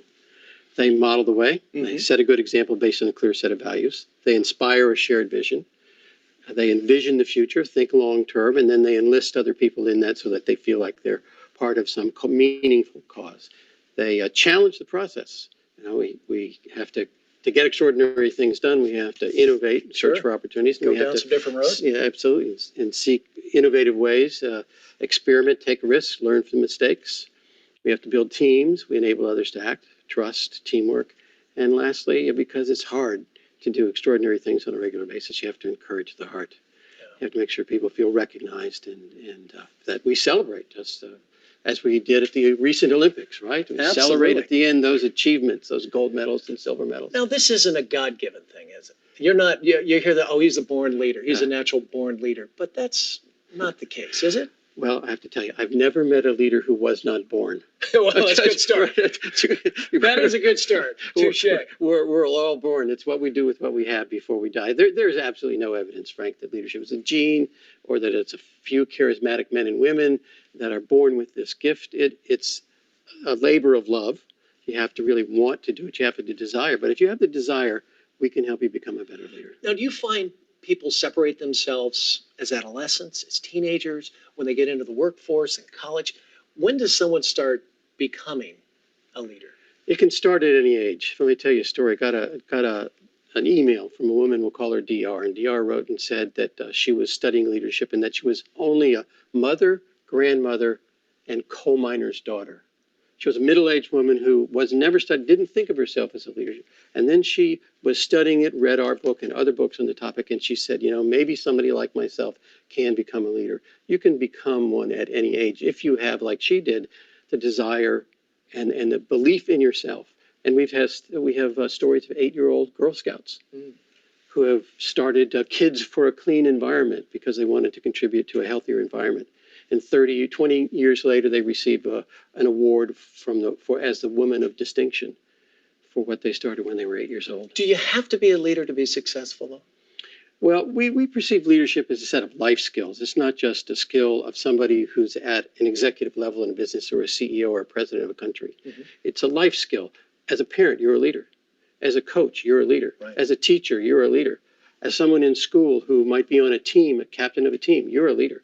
So it's a set of life skills rather than something just for people in executive positions. Right. And the book now in its 5th edition. 5th edition. New case studies, probably threw in a little bit of high tech because things are evolving and changing, I would imagine. Well, absolutely. Social media, we talk about the impact of social media on leadership. We have about 100 new cases in this new edition. New data to demonstrate the impact of when people do these practices well, what's it impact? And what we find is the more you do of these 5 practices, the more exemplary you are, the higher the level of performance, the more engaged people are in their jobs. Yeah. Well, we wish you all the best. Thank you so very much for coming in, It's a Jim. pleasure. So appreciate it. If you'd like more information on the Leadership Challenge campaign or to find a copy of the Leadership Challenge, please visit leadershipchallenge.com. That's it for this week. We'll see you next week right here on Base Sunday. Take care, everybody. Okay, so that's just a description from the gurus of leadership who've done it since some of us who are born. So they have revised and revised it over time. And like they say, it's a set of skills that you need, not just for executive or for management, but even for being a coach, for being a parent, for being anything else that you are. Leadership has just become a skill that you need wherever you are. But specifically in their book, they look at 5 aspects of skills that are pretty useful to get things done. So I'll just mention them so that they ring in our mind as we go into the discussion groups. One that you probably mentioned very quickly is that you model the way. The second one is that you inspire a shared vision. You need to share a vision of what is going on and enlist others. Challenge the process, experiment, take risks, make mistakes, learn from mistakes. Enable others to act, collaborate with others, build more leaders, build a team. And the final one is to encourage the heart to always celebrate victories and recognize those who have done well. So we believe if these 5 things are done, then we call them the exemplary practices of leadership. And if they are well done, then we expect that people would willingly work without you having to literally push them. and they actually are likely to make you a better leader. Or somebody says, I shared the link. I will share that shortly for those who had internet challenges so that you can listen to it at your own leisure. So Purity, you can give us groups. In our groups, what are we discussing? We are looking at those 5 things plus the other things we've heard through that video, and you're asking ourselves, how do they apply in the work that we do? We have to bring this down to BTL. What are the specific things that we can do to make it easy for people to work with us or to make other people work willingly without us having to necessarily push them? Rosemary, how many groups do you need? Sorry? How many groups do you need? We had done 5 last week. We still do the 5, huh? We can still do the 5 because you don't have so much time. All right. They're coming back to present? Yes. All right. In 10 minutes. Oh, that's too much. I'm assuming there are 5 items, so 2 minutes each, 10 minutes. Item. All right. Minus the greetings. All right. Okay. Then I'm opening the groups. There'll be 5 groups. So just discuss the 5 things. Model the way, inspire a shared vision, challenge the process, enable others to act, encourage the heart. All right. So there are the groups.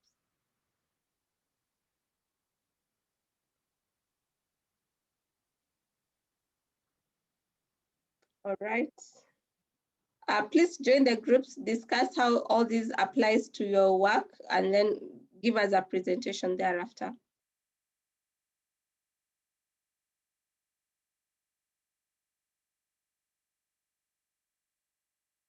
Please move to the groups.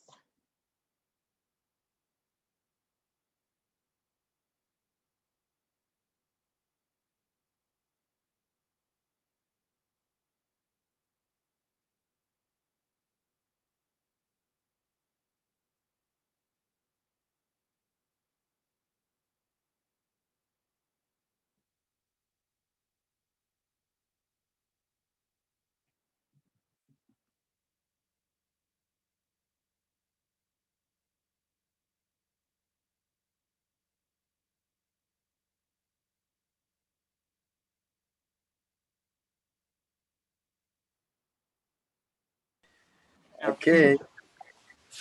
I don't know from which side I woke up today, but Okay. Sorry. Did everyone get the question is how do those things affect our work, our Yes, or how do you apply your work? How can they apply? Apply, okay. Yeah, I think we can look at each of them from modeling the way or model the way, inspire, but they are all tied together. I think they are part of, we can begin with model the way. How does, or we can take them all together. What do you think? Let's speaking to each at a time. Each at a time. Just be brief. Yes. So how do model the way apply in our work? Now that most of us here are translators, Fatuma, and we can talk on any of them so that we don't spend a lot of time on one. If you have a point on inspire or challenge the process, talk about it. The scribe will take notes. Okay. Tobias has talked on modeling the way.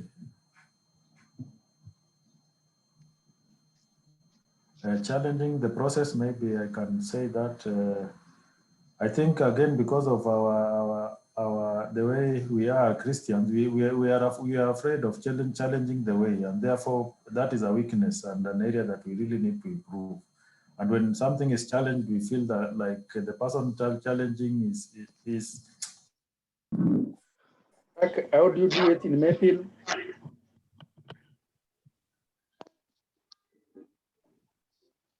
Hello? How do you do modeling in Maple?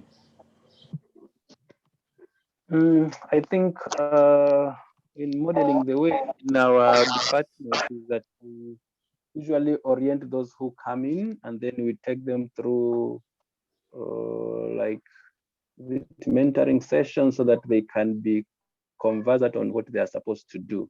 And I think that can take for a period of like even 6 months for the person to become an expert in his or her area. I think that is how we do it in Maple. Okay. I think we have taken quite some time on modeling. Can we talk about inspiring shared vision? And I want through this to Dama in Ruiru. What do you do there? How do you share? How do you inspire shared vision? I know you have different departments.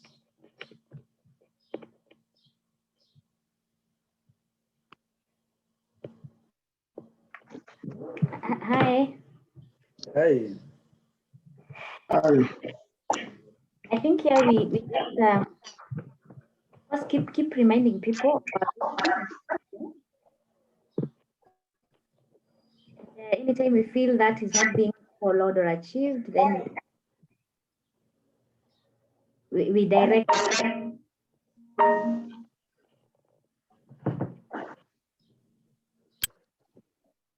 Okay.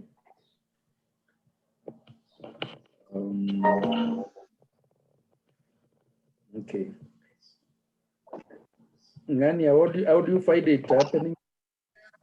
As that clip has just run, as a leader, you can do some coaching at some time, then some mentorship, because in the process you'll be inspiring that shared, and sharing that, vision. Because as you do the mentorship, you do the coaching, because as a leader, you do all those things. Okay. Thank you for that, Gafo. Another thought? I also thought maybe you start by owning that vision yourself as a leader. Mm-hmm. So once you own it, it's very easy to even speak it out, and others can easily pick it that indeed this is where we're heading to. Mm-hmm. It's easy to share it when you own it already. Any other thoughts? Again, there's a need to believe in yourself. Mm-hmm. As you share the vision. Yeah, you have to believe in yourself, because now, maybe like now you're sharing a vision, but you don't believe. Wow. Let's Michael. Yes. Now, let's have the question once more so that we refresh ourselves. Somebody read the question once more, and then Michael will pick something there, and then go next. Okay, let me read the question. Yeah. The skills are 5. Yeah. Yes. How can the 5 skills apply in our work in BTL? Yes.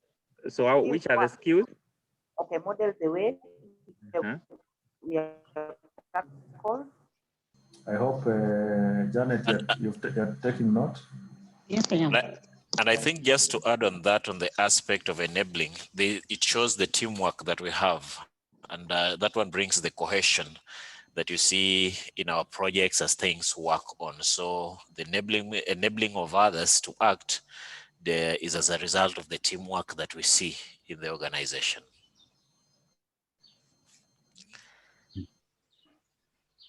Janet, give a point.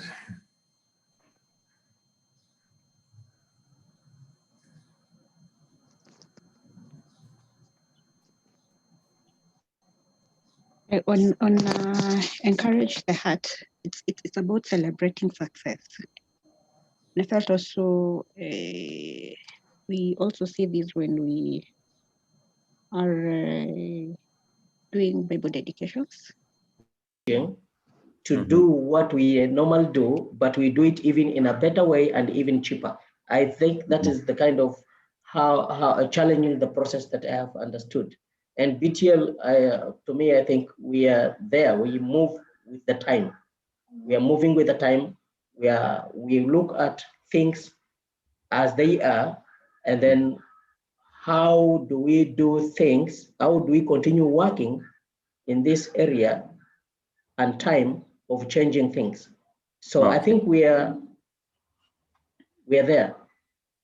Given the corona situation, given the funding situation, we can't run away from challenging the processes now. And we've done. I think a lot of times this has helped us to think and even to come up with new strategies on how to do things. I don't know what the others would say.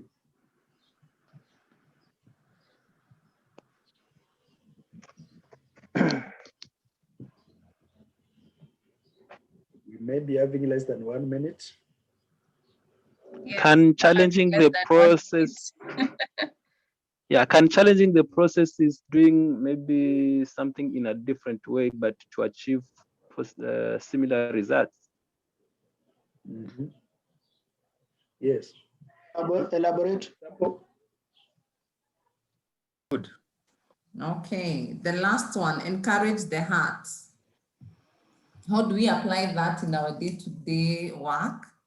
We have 58 seconds. Celebrating others, celebrating achievements. Do we do that in our day-to-day work? Yes, we do celebrate achievements. How, Gafo?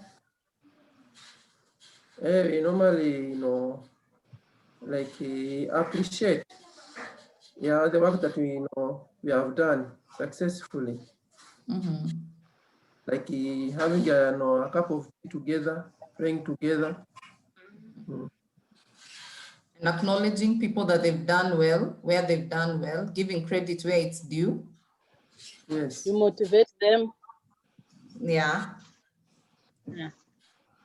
You give them Incentives. incentives. Of encouragement. You give them incentives. Take them to Fokugaucho. Through the rooms, I think I've managed to enter all the rooms, and based on what I've heard, I am interested just to hear what conclusions they came up with. So I think we start with group one. Where's group one? Who was in group one? Janet Ongea. Okay, thank you. I'm presenting on behalf of group one. Yes. And on modeling the way, we felt that as an organization, through personal credibility and our lifestyle, we're able to do this. Number two, on inspire a shared vision is by the innovativeness of the leadership of BTL. This is being achieved. Number three, on challenging the process, we said that these are weakness we have, but by the fact that we are a Christian organization and we have a weakness to challenge our spiritual leaders, our leaders who are reverends and bishops and deacons. So we felt that is an area we need to improve on, because it then again makes us afraid to take risks. Then number four is on enabling others, is that BTL enables others to act by providing the needed resources to every staff. Number two is teamwork in the organization, and the open door way of leadership by our managers, such that you're able to interact directly even with the national director or any manager. Number five, on encouraging the heart. Some felt that this is rarely done, that we just be assigned tasks, but they are not encouraged. But again, we felt Occasionally, they're usually done, especially for long-serving staff, to be recognized and even awarded. And then we also felt during Bible dedication then, we are able to celebrate our achievements as an organization. Thank you. Thank you very much, Janet. What you realize is we are able to connect today's feedback with last week's feedback in terms of gaps, especially like when talk about encouraging the heart, the day-to-day appreciation of people apart from the ceremonial appreciation. I think that's well picked. Interesting conversation around challenging the process. I would want to hear what the other groups have to say. So let's get to group 2. Group 2. Thank you, Rosemary. I am representing group 2. Yes. And these were our thoughts. Modeling the way group 1 mentioned about the personal credibility. Let me believe in your message. So let me believe in you to believe in your message. For the inspire a shared vision, be part of the vision so I can emulate who you are. Encourage teamwork, let's take risks together. For the challenge the process, and we agreed how do we do this thing. Give me tools, provide me with trainings, and let me know how to improve. Enabling others to act. And at some point we felt these things, the processes are intertwined, and hence you will see point 4 almost similar to point 3. Enabling others to act is where you give an opportunity for someone to be part of your vision. And something else we thought about enabling others to act. Give me the tools to work and help me to see the future that you want to take me or to take all of us. And we agreed that leadership can happen at any stage. In number 5, encouraging the heart. Let me feel recognized. A reward when I do well, and let me know when I'm not doing the best as you perceive or you want me to do. Thank you. Thank you so much, Daisy. I like the fact that you look at it in terms of me as an employee, what I would want done to me. That's a good shift of looking at it. Group 3. Oh yes, my name is Grace Warashi. I represent group 3. On modeling the way, we had 2 examples, one from the Department of Finance, and their new personnel is guided well. I know for accounting principles, you may have different ways of doing things for organizations. So they are guided on how things are done in matters accounts at BTL. We have a department called MEFIL.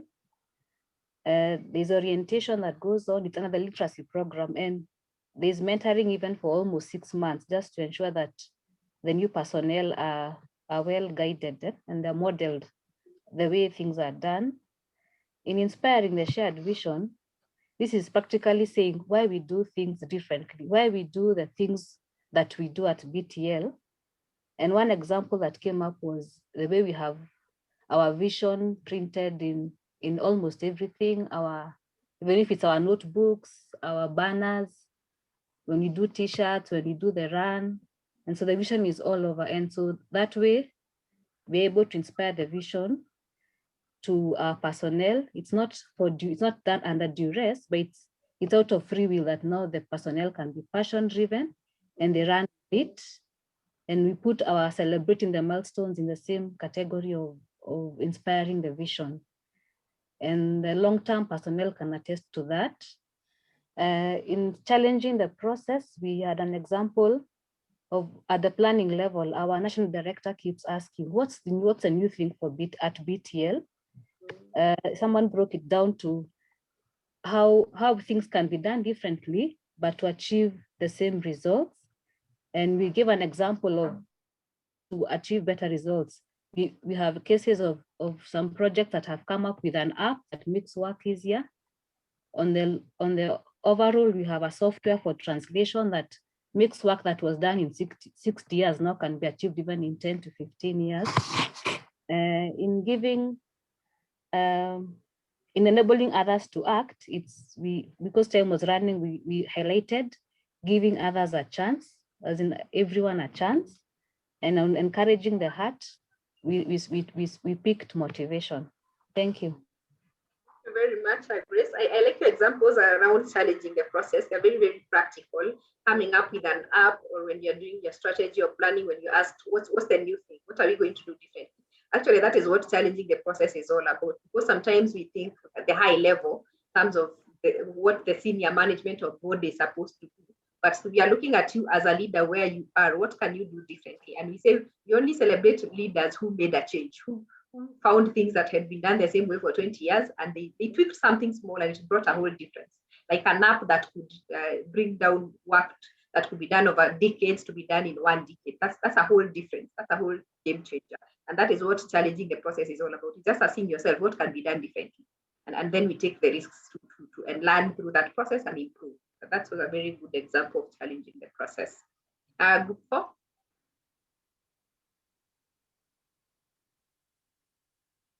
Walihama.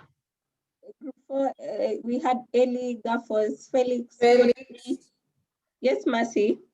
Felix was the one reporting.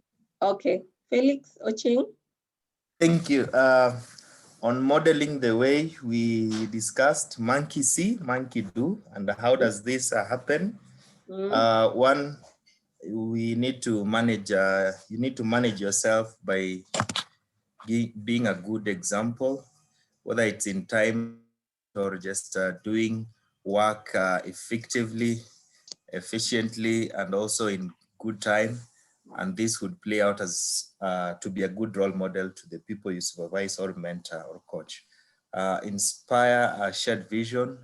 We thought of it like one should start by believing the vision, owning it up, and then of course that would help you just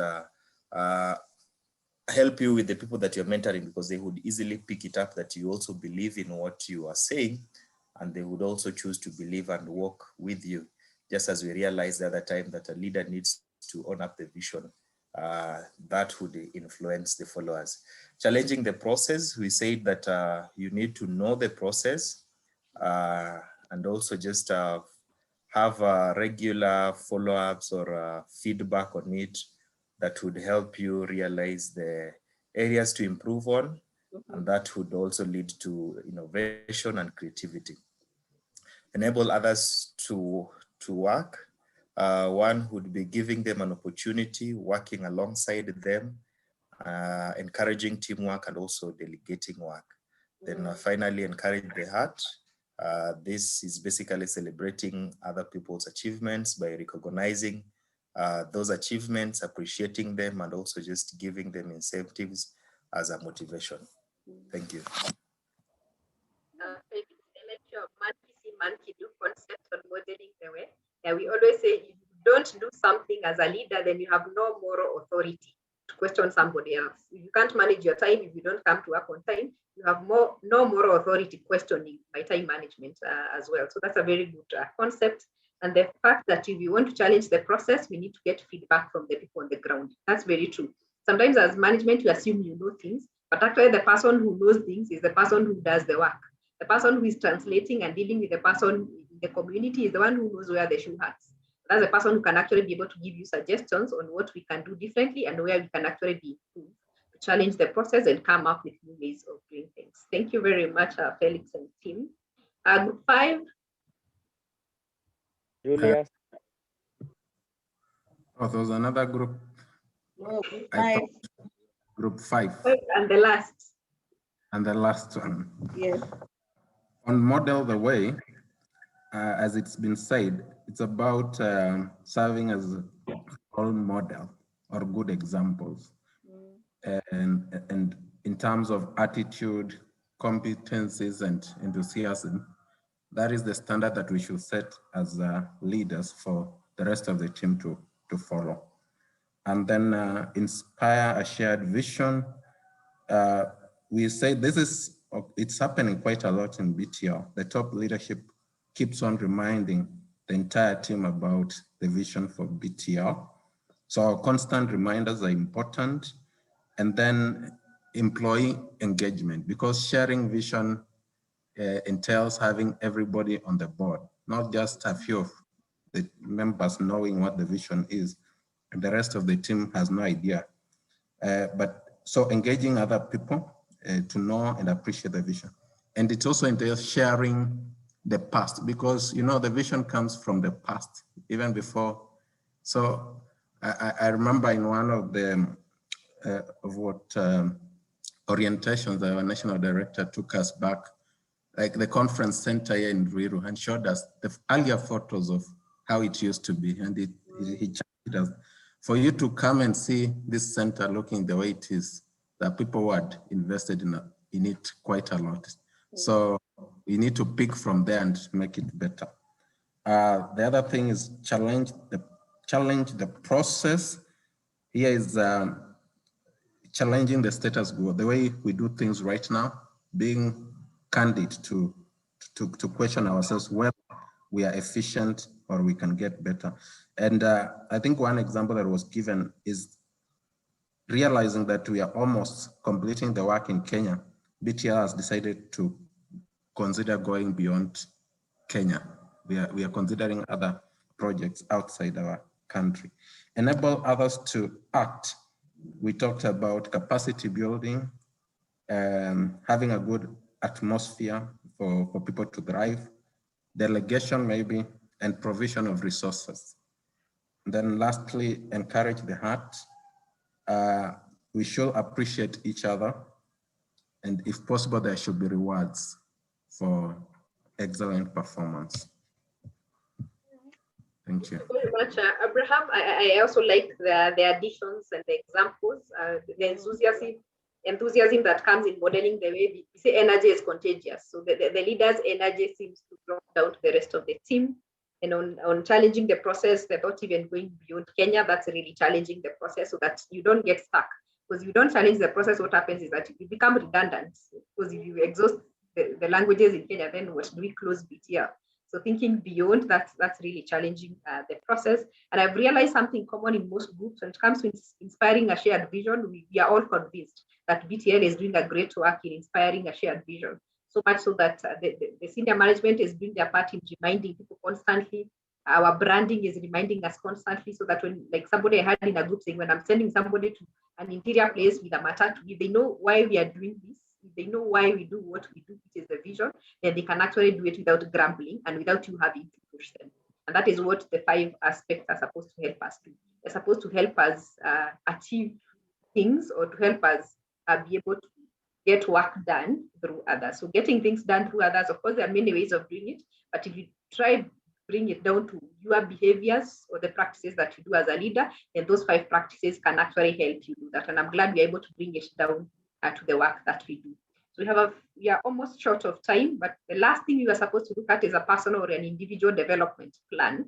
And like I said, it may be more of what you can do for your staff to improve, but also starts with you, even you as a person. We have learned very many things from day one, from communication to emotional intelligence, to delegation, to being a leader.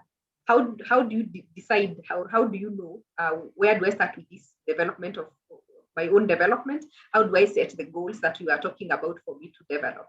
And in that aspect, we mentioned 2 things, which I'm sure most of you are familiar with, so will help us to explain. The first thing, somebody mentioned it in our first session, the Johari window.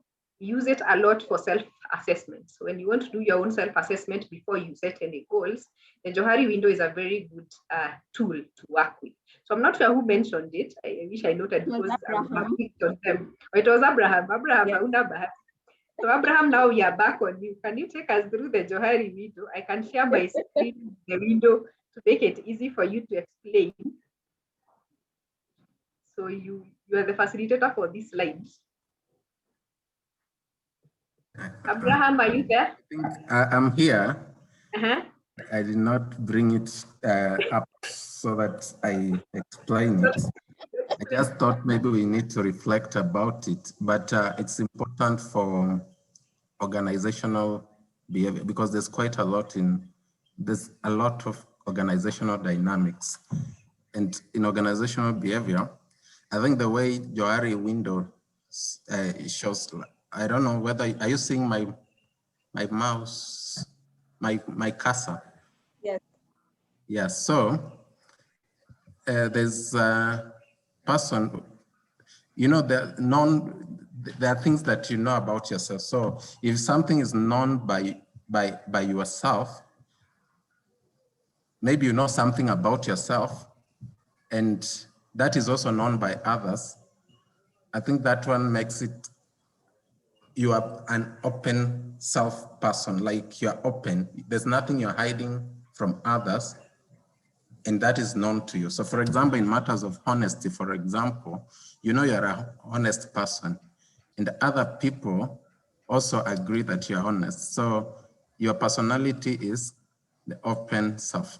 And this one, this quadrant here, whereby there's something that is unknown to you, but other people know. So you don't know that you are dishonest, but other people know that you're dishonest.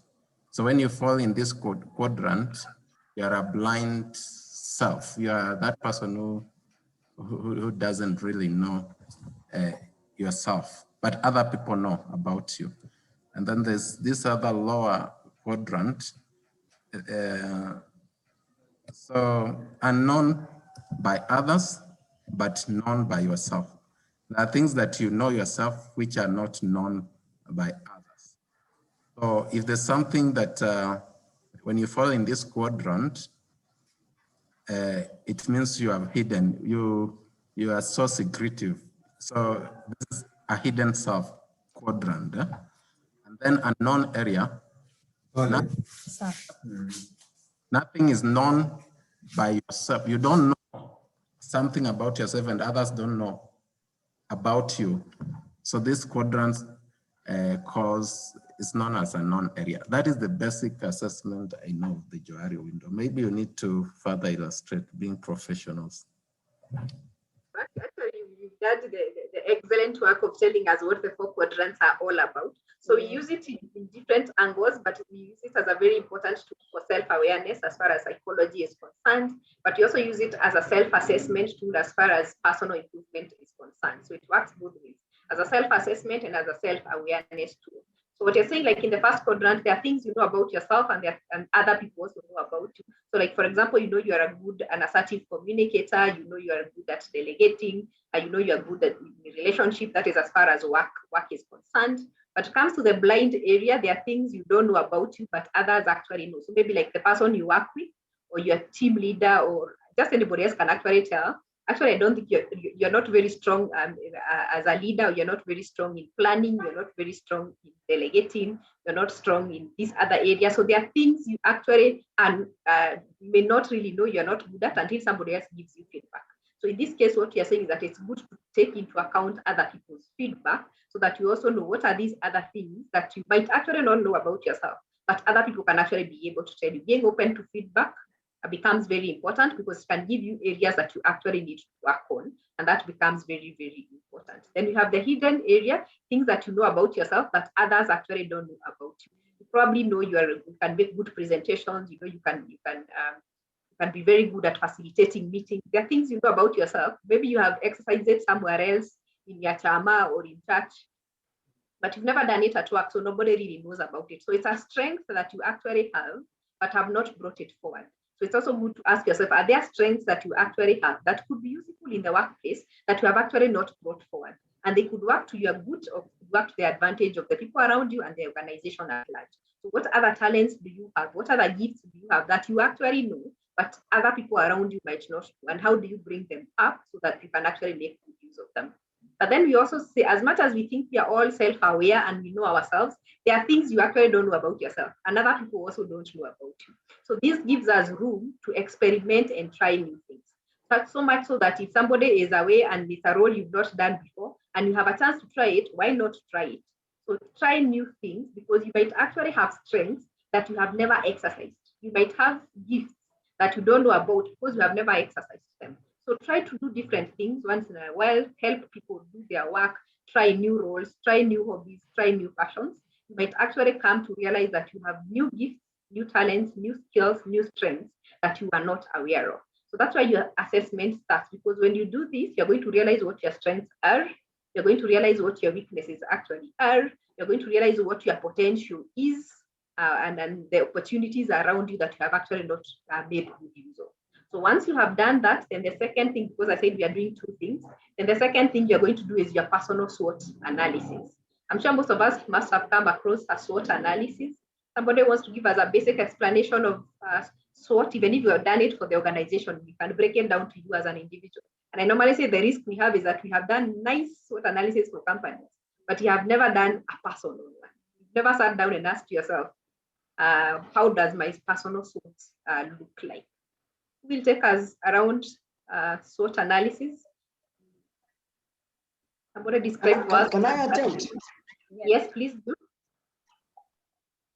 Let me give an attempt. I think it is a way of evaluating a situation, like you say, analyzing and looking at it and trying to come up with a picture of how things are. And if you look at the first two, that is the strength and weaknesses, I would say these are basically internal. Those are things that are within you yourself. Like, for example, if you are talking about strengths, then these are things that you possess or you own that are an advantage to you. For example, the knowledge you have, for example, the skills you have, the talent you have. Yes, I agree with something like the competencies you have. And I think the last bullet here, which I've talked about, is skills. So what are these that you own, that you possess, that gives you an advantage, that helps you in terms of standing out and moving forward? And there could be things within yourselves that are a hindrance to your progress or to you making headway. And these are now the weaknesses. And interestingly enough, you have colored it red. Yeah, and this one is green. The color code is quite okay. Which tasks and responsibilities don't you like? What are the development opportunities your manager and your peers flagged? I mean, in terms of they realize that hapa hauwezani, mambo ya hii inakulemea. Those are the kind of things that would say weaknesses. What you can say, areas of improvement. Something. Oh yes, the last bullet actually says that what can I improve? That summarizes it in terms of the weaknesses. Then opportunities and threats, these are external. They are not within yourself.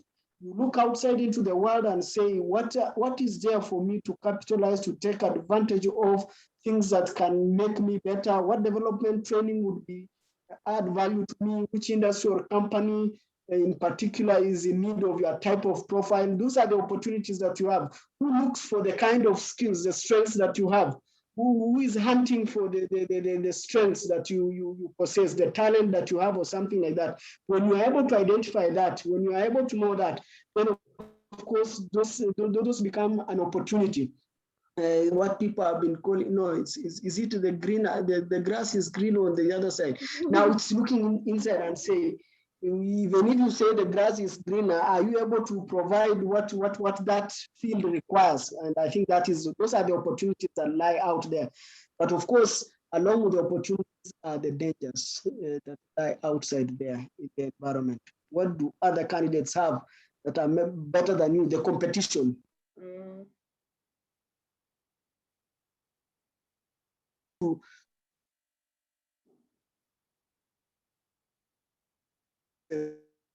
To come your way. And these threats, I think it would have been good also to put them in two categories. There are those that you can do something about, and there are others that sometimes are natural.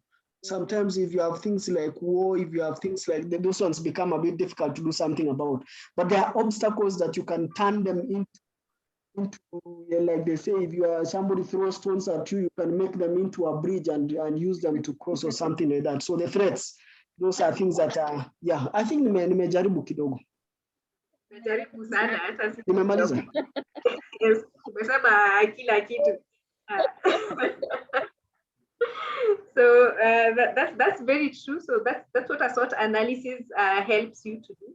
So you realize it feeds into the Johari window. After you have talked to people, you have checked through yourself and realize what you know, what you don't know, what other people are telling you. Eventually, you're going to come up with your strengths, come up with now you can be able to categorize them. You have your strengths, you have your weaknesses, what are the opportunities, what are the threats. So you can do this for yourself, but you can also help your employees or the people around you, if you're a team leader, to be able to go through this kind of a process for their own personal development. Maybe at the end of the year, after you've done their appraisal, you can take them through this, through the self-assessment to know their strengths, their weaknesses. They come up with their SWOT analysis and see what they're able to come up with. Then they are able to ask themselves, how do they leverage on their strengths to benefit from the opportunities? How do they use their strengths to impact the threats? Like we've been told, there are threats, you can actually be able to do something about it. Using your strengths, how do you minimize the threats? How do you ensure your weaknesses don't stop you from opportunities? So that you also work on their weaknesses. Most of their weaknesses, there's something you can do about. It's a skill that you need to learn. It's something you can actually do something about. So how do you make sure it doesn't again work against your opportunities? So how do you fix the weaknesses to make that can make threats have a real impact? Because sometimes some threats will have impact if you don't work on your weaknesses. A threat, for example, of somebody else overtaking you is going to happen because you don't take care of your weakness of a certain skill that you have actually not taken care of. So it's very, very important for you to be able to do that. Then once you're able to do that, then you can now be able to come up with goals. If you're doing it for yourself, you can now be able to come up with your goals. And I like the way that somebody has asked, did I miss that question? Whether you can do it for your spouses or something. Let me read that. So Ruben is asking, do you need help from others? Oh, yeah. Do you need help from others, colleagues, spouses to do as well? By the much help you can do, the better. Because I know sometimes we feel like we really know ourselves until somebody gives you feedback and you're like, by the way, I think that is true. So get help as much as possible. Then based on that, you can be able to set your own goals. So if you're doing, sorry? If you're doing it for Johari Window was answering Wish. Oh, oh yes, Johari Window will help you answer that when you're looking at what people know about you, but you maybe don't know about yourself. Thanks, Abila, for that. So the only reason why I put this up is to remind ourselves that when we are setting goals for ourselves, we need to make sure that we have holistic goals. We call this the wheel of life. Make sure that your wheel is balanced when you're setting goals. Because sometimes we set career goals, financial goals, then you forget things like health, fun, family, God. And here I had a lot of God goals because some people want to read the whole Bible twice this year. So that I had that when we were setting goals. So make sure that when you're setting goals, you try as much as possible to make it an all-round kind of a thing, to take care of each and every aspect of your life. Of course, you have different aspects, but just make sure your life does not lean too much on one side and forget the other side.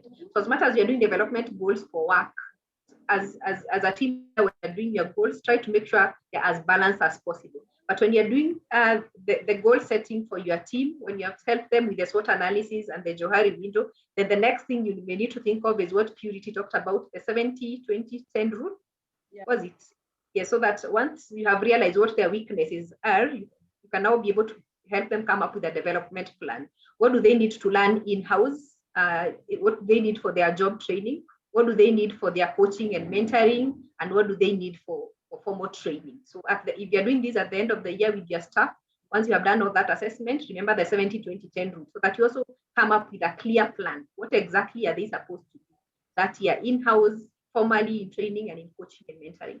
But for you, once you've done this for yourself, also as you set your goals, you can have your 70-20-10 rule, but you can also go ahead and do your overall personal goals, the whole wheel, in terms of your health, your family, your spirituality, your money, your work, your home, just to make sure you have a more balanced life in all aspects of your life. So depending on how you look at it, you can do it purely for work, but you can also do it wholesomely for you to make sure that you have a more balanced life in a more deeper way of looking at things. And so that brings us to the end of today's session, looking at the many things. We almost forgot where we started: coaching, mentoring, development plan, and getting things done through others. Back to you, Purity. I don't think I've left any question on the chat box. No, yes, I don't actually. No, I've not seen any question that we have not addressed today. Okay. But thank you so much, Rosemary. Your knowledge, your wisdom, your experience, all that bundled up to make this class up. I will open the floor for any comments or questions or suggestions before I give it back to Mercy, who will close for us by nominating someone to give us a prayer. Then we call it a Monday morning. Anyone? Today, unfortunately, I've not seen most of you. What's happening? Yeah. I know. Dominated Like it's Monday. Are you not ready for the week? Monday blues. Yes, I had seen just when we were starting. Who else? Today people are camera shy. I'm wondering what's happening. Yes, Anna, you've just opened and switched off. Some of us are saving on bundles. Oh, you're saving on bundles. Hi, Grace. Hey, Daisy. Daisy, you're in the office. The connection is not that clear here. Oh, the connection. Yes, Ruben, I had seen you. Mercy. Yeah. Kome, I think he's in the coastal area based on the sun on the background.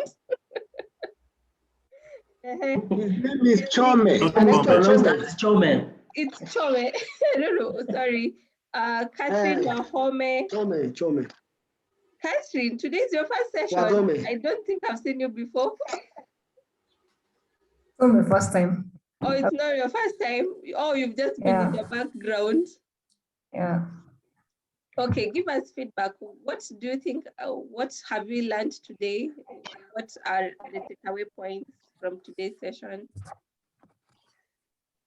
My takeaway point is on the 5 guidelines of coaching. On the 5 points on coaching, that you can be effective. All right. Yeah. Okay, what else have we learned? So I'll put them into practice to be a better coach. To be a better coach, definitely. And also let us be more open to coaching more people, mentoring more people, you know.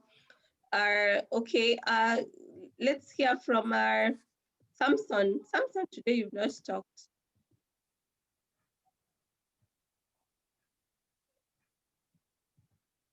Well, thank you so much. The emphasis on the guided conversation, like Catherine has said, pinpointing the real issues, stating where you are currently, defining the desired state, and also just assessing where you are now. Some of the takeaway issues. Awesome. Awesome. Let me pick someone else. This will be the final one. ILC1. Whoever is using that username, ILC1. Okay. Start with your name first. Actually, my name is Robert. Robert. Yeah, from the Iltamos projects. Actually, I learned on how these principles can apply to our organization, our work, especially to modeling the way, inspire the shared vision, enable others to act, encourage the heart. And I realized that we have done well as an organization to do all this. We see our leaders actually being a role model, showing us the way, and then us as the staff, we do the work. Actually, we realized that the leadership of BTL again are inspiring us with the vision of BTL so that we can achieve the objective of the organization. And we enable actually how to work. For example, in delegating the work, when you are not in work, you can delegate your team members to do the work. And of course, encouraging the heart. We've realized that we have actually we realized that we have rewarding when when somebody does well, being rewarded. And I realized even from our previous lessons last week that somebody is told you have done well, and that person can become encouraged. Yeah, thank you. Awesome. Thank you so much for all your feedback and also the feedback that is coming on the chat box. At this point, I've also dropped in the feedback form that we always collect feedback after the session. So make sure you just click on it before we log off and then just send us the feedback. Mercy, back to you. Thank you so much, Purity. Thank you so much, Rosemary, for that insightful session. We have had a great time of learning. Thank you so much, participants, for sharing great conversations that have gone on. We thank you for giving feedback and even just participating in the groups and even on the chat. So thank you for at least the first day today. The fourth session has gone well and we thank God. And as we close, I just want to ask Damaris to close for us with a word of prayer. Okay, let us pray.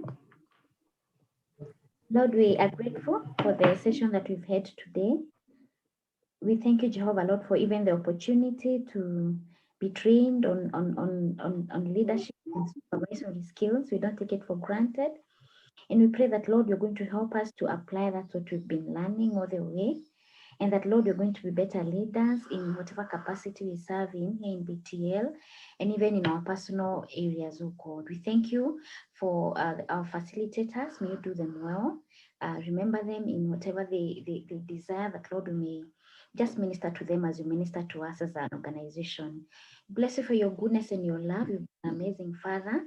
We magnify and exalt your name even as you commit the rest of the week unto you, and looking forward for another session on Wednesday. And we know that, Lord, you're going to be with us, and that, Lord, this week will be a glorious and a wonderful week. Help us to be fruitful in all that we do.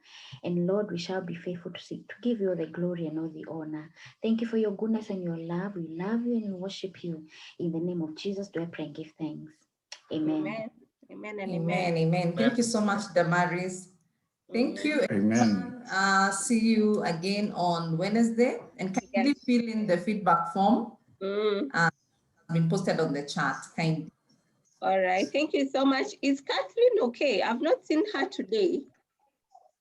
Or even heard from her. Which Catherine? She's fine. She's okay, but she's on transit somewhere, but she's I'm listening to us. Awesome, awesome. So enjoy your day. I also enjoy your week. On Wednesday, we'll be talking about change management.